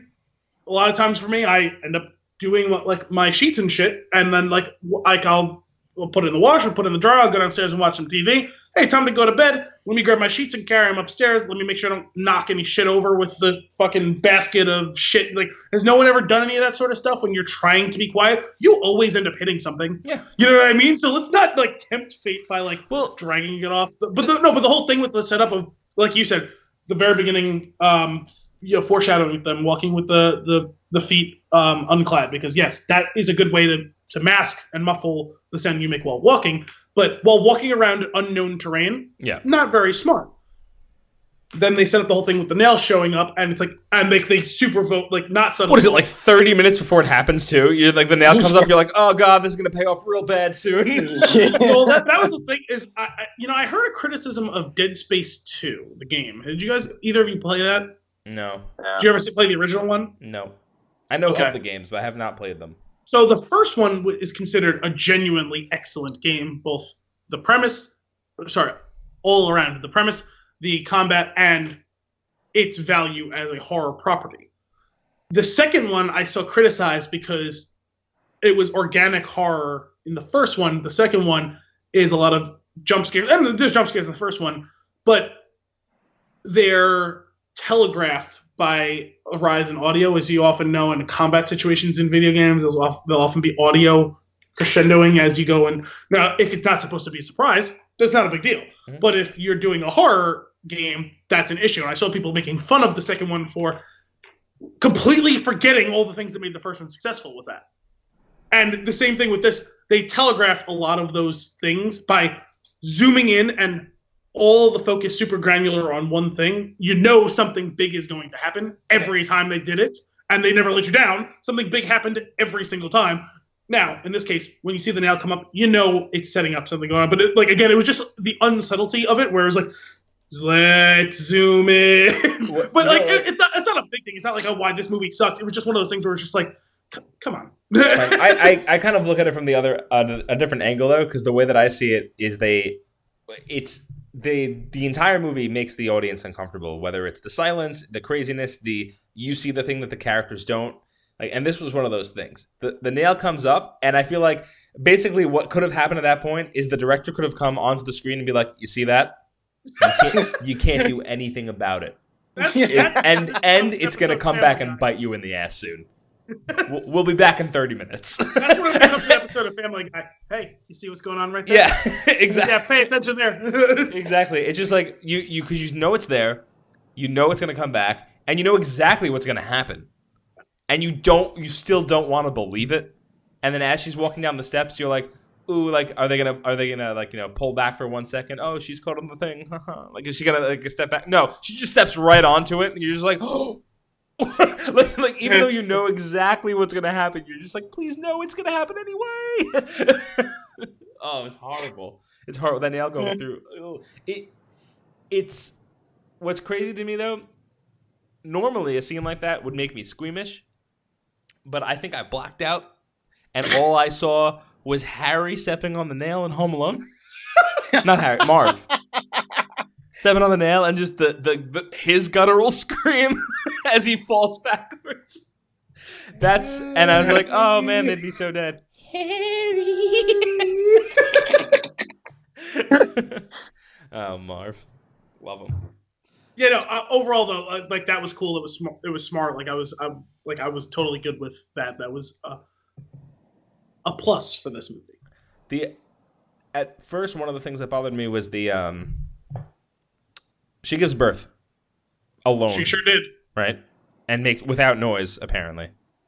And well, no, she did. The fireworks gave her the cover to do it because she screams and she should have died right then and there. But then the fireworks go off immediately after. True. That's true. The monster runs away. So totally good with all that. Yeah, that whole sequence was rough to watch. That was scary. And I was like, of all the things that I don't want to happen in this movie, it's something horrible happening right now is what I don't want. But oh man, that. When we finally get down to that basement though, with the amplified hearing aid and like the monster like deteriorating as they shoot it in the face, I was just like, it's like you're finally just like, kill it. You're like, yeah. I was surprised with their restraint to not shoot it earlier because they had plenty of time while it's freaking out to like, hey, its face is open, like, let's take a shot. Yeah, I was curious about that. I thought it was like it could have been a number of things. Like one, it's like, how is this going to be worse if I make the noise right now? The other thing I was thinking is, have they shot these things before and it wasn't effective? There was a note up on the thing, and there was a headline on one of the articles on the back, the paint like put up on the wall about what's the weakness and the creature is armored or something like that was like one of the headlines. So clearly they've discovered that just shooting it doesn't work. Right. Was it? Now remind me. I don't fully remember this. So the kids are on top of the silo. Mm-hmm. They lit their little lantern to let the other folks know. Have you ever climbed up a rung ladder like that? Yeah, sure. It's a super loud thing to do. Every Thursday. Yeah, I could. Did you ever buy that ladder that you were talking about? No, but I need to. Yeah, I could imagine that being loud. But so they're on top of the silo. They light the flame, and they kind of seeing the other neighbors that are around. There was a point where there wasn't a flame in the distance. Were they done? Did they get had? I don't know. I was kind of curious about that. Like, there's these other families clearly that are doing a similar thing of like, yeah, we're still here.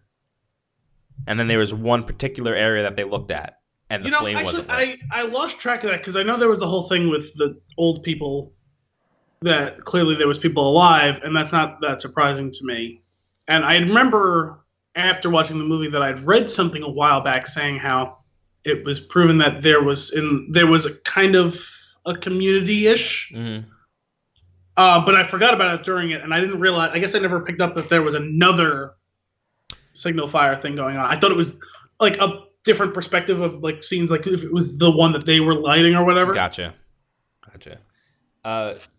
Yeah, that's interesting. There's the other thing that kind of I was curious about early on. Then it's funny because there was like one of the things in the background that I picked up on immediately the first time that I saw it, which was, why don't they eat what they kill?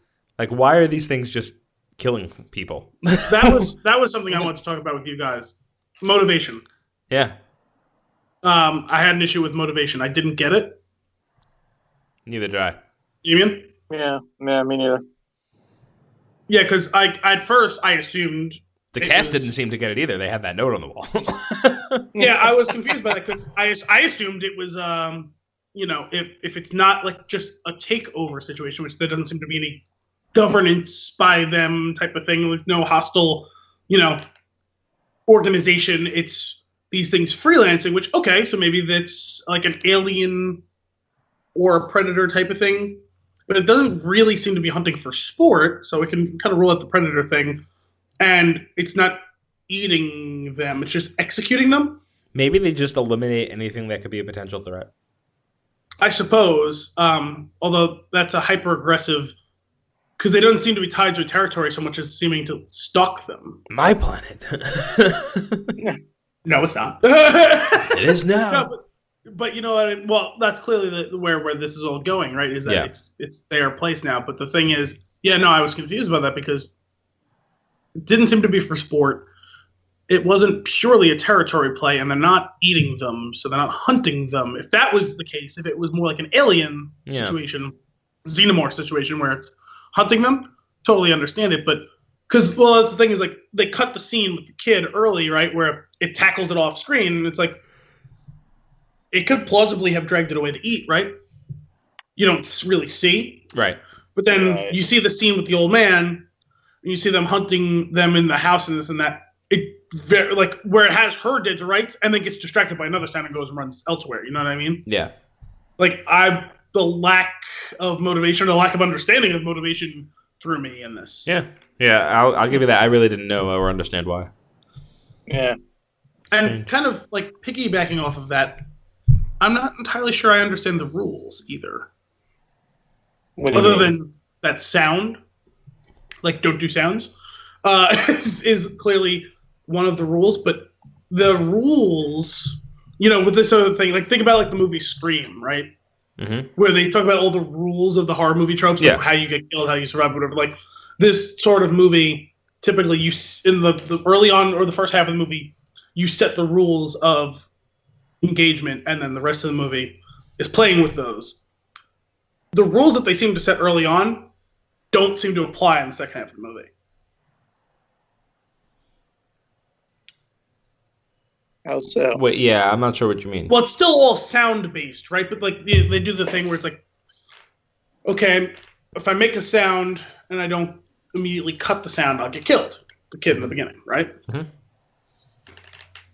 We have the guy screaming. We have to get as far away from him as possible. We get away. He kills the old man, goes away. Mm-hmm. And then later on, there's a sound. It comes and investigates. And then it just kind of hangs out. And then it goes away. And then it comes back. And now it's stalking me through the house. And now it's upstairs and it's downstairs. And it's going to make itself a cup of tea. And God, I wish that's actually what happened. That would have been amazing. I don't know. I think in the other scenes, like the earlier ones, they always left the area afterwards. I'm pretty sure they stood stock still on that bridge watching that kid get killed. Right, but like maybe even if the thing was I'm not really defending this. I'm just trying to reason with it. But like, if it killed the thing, right? Like it ran on screen, demolished this thing. They held from making noise. They were emotional. They sat there. If they didn't make any more noise, it wouldn't really have been able to find them. I don't know. Sure, except for when the thing is clearly breaking those rules when it smacks him at the end of the movie. He's being quiet, and the thing is sitting on the roof up above it, clearly looking down at it. Doesn't he like bump into the hanging tools? No. He looks around, he sees the tools, he sees an axe. He walks over and silently, and they're big deal, even though I think they cheated a bit and muted a lot of stuff, but he draws the axe silently. The kids are in the car, they're looking around. He's walking silently, pauses. You see him look up, and the camera pans. The kids see it first, and it's hanging over the edge of the thing. And he turns up to look at it, and as he prepares to swing the axe, it swings and slaps him across the I'll give them this one only because what we learned, one of the rules that we learned, is if there's something louder, it can't hear you. But if they're out there alone and there's no other sound, it could probably hear you breathing. Maybe. Well, they do that whole thing where they show it open up for its extra ears. But super ears. Super ears. Super. All the times that they do those sorts of things, like it does it in the basement with her when she's got when she sets up the alarm clock thing. Mm-hmm. It's walking around for a long time, never finds her, and eventually the thing goes off. He's out in the open. Like that sort of hearing thing would work better in an enclosed space, as him breathing would echo off the walls. He's in an open space with airflow of the wind and stuff like that. Yeah. Rustling of corn right past him. Yeah, you're right. I don't know. Could also be, I don't know, the ground was not set up the way that their normal outside grounds are set up with like the wood chips or the breadcrumbs. So like maybe he's stepping up. I'm saying they definitely didn't clear it up. I think it could have been a number of things, but yeah, you are right where it wasn't really fully explained. Yeah, I was just confused where there just seemed to be inconsistency where it's like, zips in, kills someone, moves on, or zips in, kills someone, you moved on, and then it's zips in, doesn't kill anyone. Shouldn't it, like, I would imagine these things have to have, like, a terrible anxiety. Because there's just sound all the time everywhere, you know what I mean? Like, like it's like, oh, there's this thing creaking, let me go after that, like. I think you just answered the question of why they're just killing these things. They're terrified. Slice. Why is there so much sound on this planet? That would have made more sense what we're doing, you know what I mean? Like, but instead it turns it into a more of a cat and mouse thing. So it just seemed inconsistent. Like, sound happens, it investigates, no more sound happens, it moved on, seemed to be the rules for the first half of the movie. Mm-hmm. And then that was no longer the case because, the story gets better when they're hanging around, Yeah. No, that's fair. That's probably but they only really... Well, I guess actually they killed him, so never mind. I was going to say that, like, they hung around in this case because there was sound, but they never found the source of it, where in the previous versions, like, there was sound, they found the source of it, they killed it, so they're like, okay, I'm going to move on. Well, I guess what I'm saying, though, like, I get what you're saying, you're right, but... Wait, hang on, there is a difference. In the scenes where, like, towards the end, when they are outside the whole silo, maybe the thing's just pissed off because they got the better of it a couple times. I suppose so. That hasn't happened before. That could be an explanation. Yeah, I guess so. And like, there's a couple times where... I'm going to get you. I don't know where you are, but I'm going to rip your face off. Well, I guess that's like kind of the point I was making with, like, it got attracted to their house the night before when the creatures were making sounds, and it killed them. Mm-hmm. I mean, again, not hunting it. It just smacks it and crushes it to death, and then it leaves. You know what I mean? Like, and like, I think about how many like it got attracted. I guess I could understand. A lot of times you'll see like The Walking Dead or Dawn of the Dead.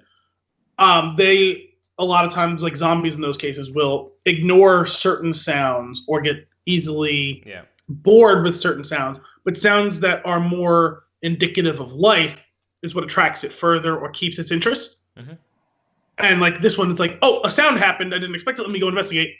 Nothing for me to kill. Let me move on. And then that wasn't going on so much.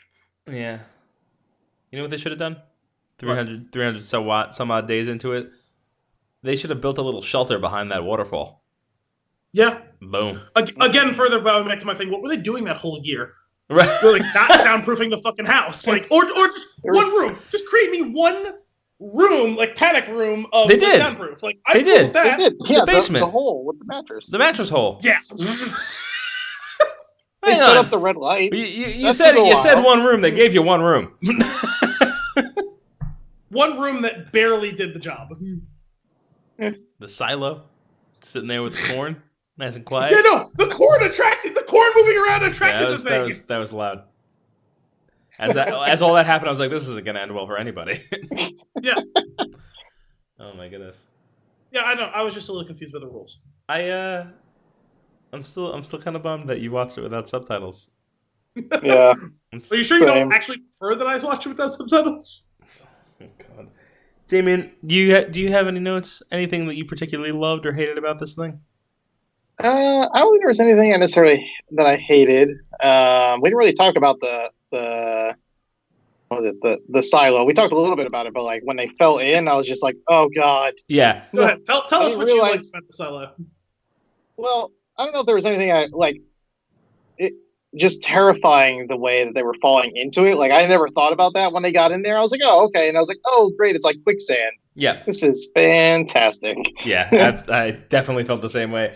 Who is it? Is it Do you remember that mental block that I unblocked for you a couple weeks ago, Ant, with the quicksand? The Jungle Book? Oh, stop. I lost it again until you brought it. Why did you bring that back? Because that's what I thought about when I watched it. Like, oh my God, we were just talking about the quicksand thing recently. It's scary. Yeah, no, Did you hear that episode, Damien? I don't. I think that was Princess Bride. Yes. Because we were talking about the lightning sand. Was it post spoiler? So I think I might have stopped. Yeah. Oh, you never seen the Princess Bride? I haven't. No. Oh, we got to make that happen. That'll be. Oh, it's such a good movie. You'll love it. We had a very unfortunate conversation about quicksand in that episode. Yeah, it got dark, and it apparently brought up some memories that I repressed.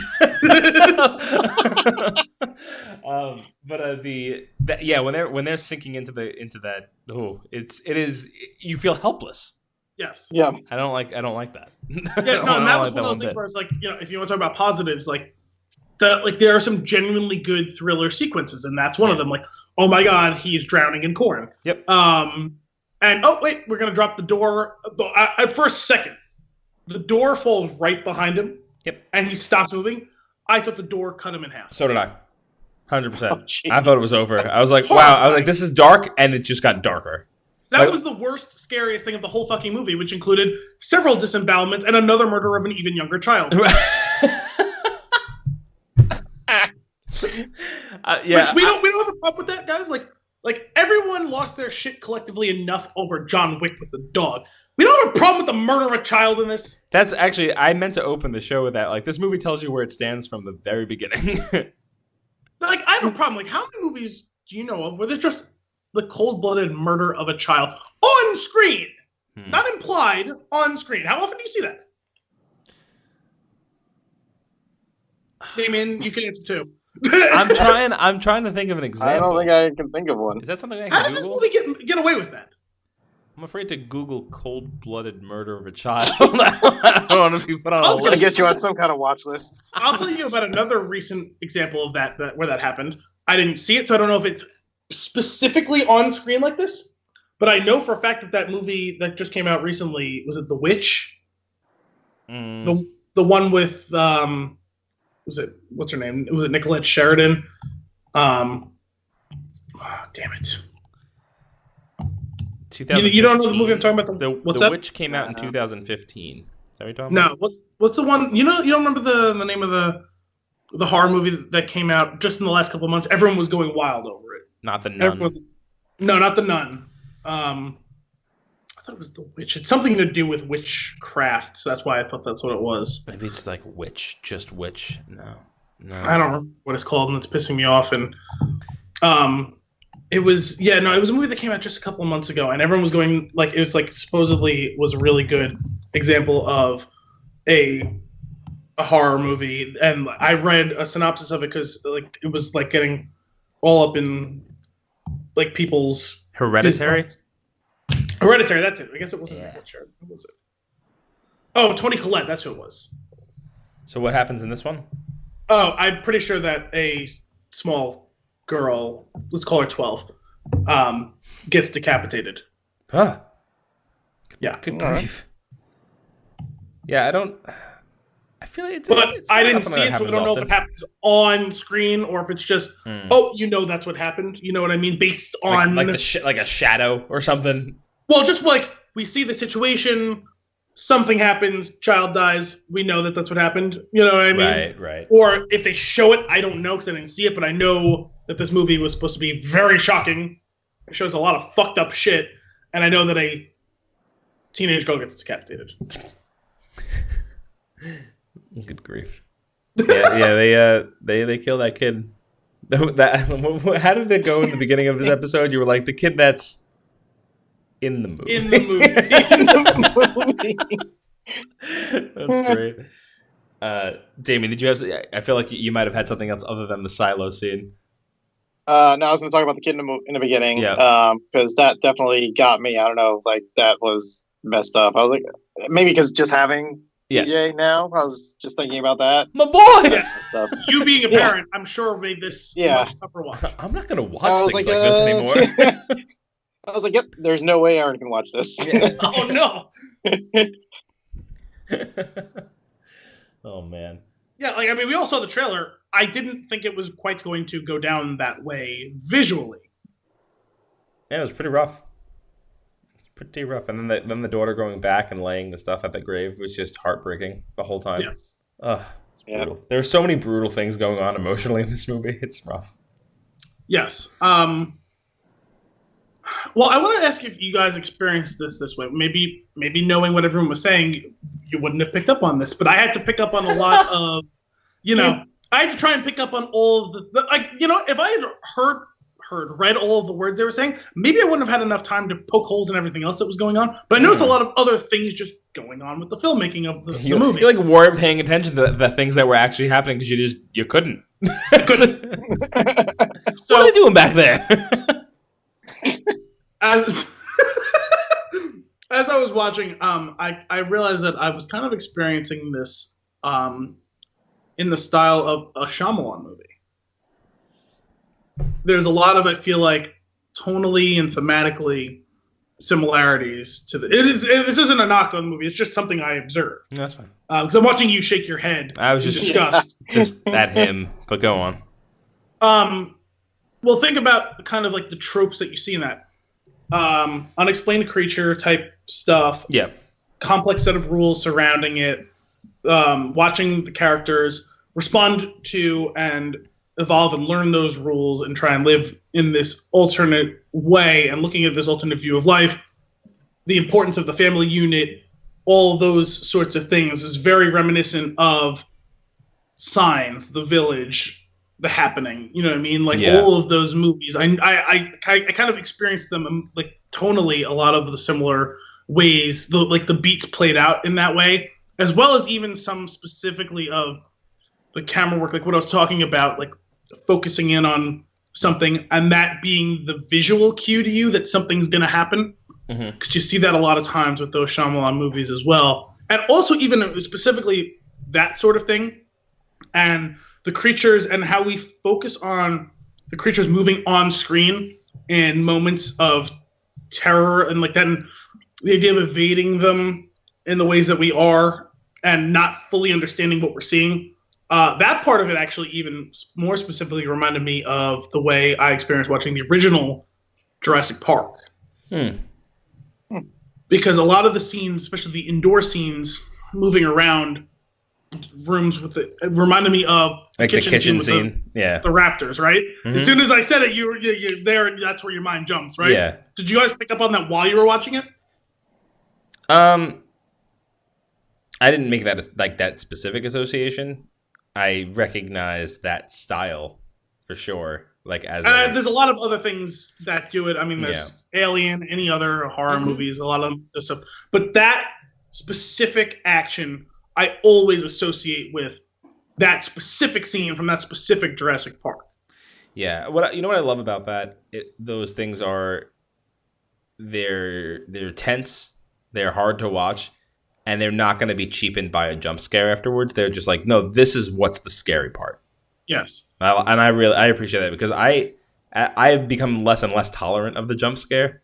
Yes, me too. It's, like you can get maybe one, and even that is usually cheap. Like a cheap scare, you're throwing in the towel because you can't do it any other way.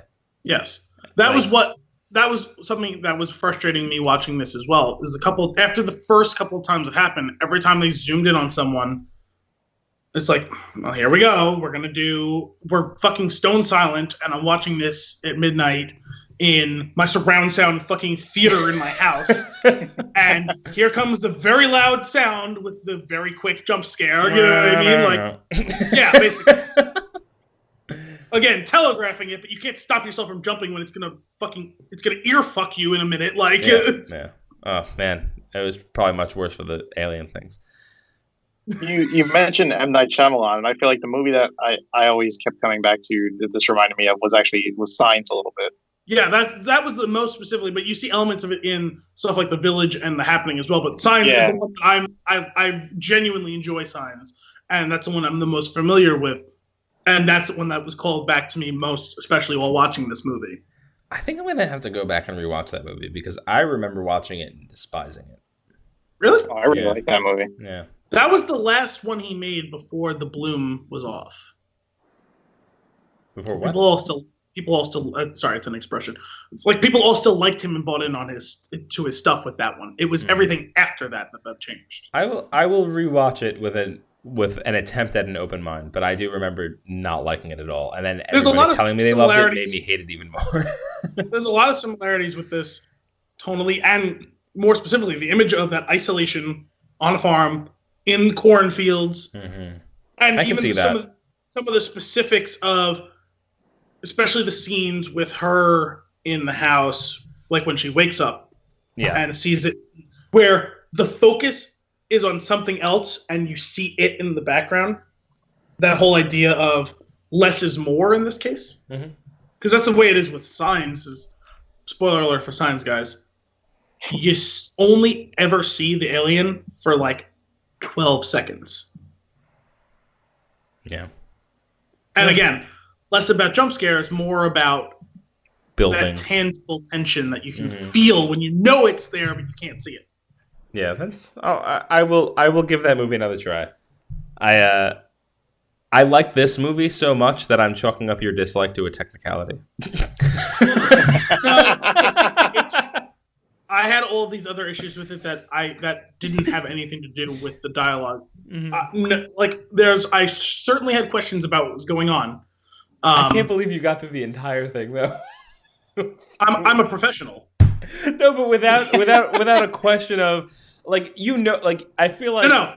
Let me make this clear. I was questioning it the whole time. I felt too stupid to look up, hey, is this movie supposed to have...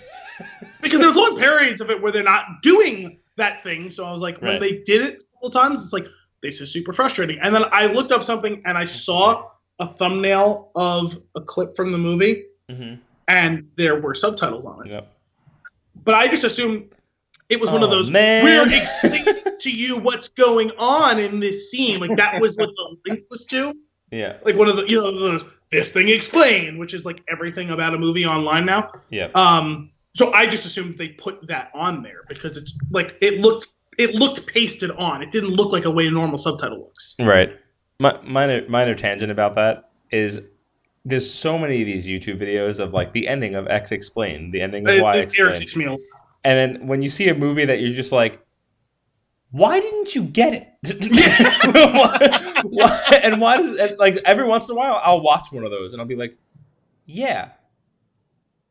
Wait, why are we doing this? I've I've had that exact experience many times while on the internet, and I'm just like, wait, who needed that explained? Right. Like I appreciate like the 5 things you might have missed. Like those are cool. Like sometimes there might be 1 or 2 that I did miss, and I really appreciate that. Like a movie that was heavy on Easter eggs that you didn't pick up necessarily need explanation because you didn't get the reference. But if you were watching the movie on your phone, like while you were on your phone, and that's why you didn't get it, you don't deserve a YouTube video explaining to you what happened at the end. You should not be allowed in theaters. You should be made to leave the plot. No, but the thing is, like,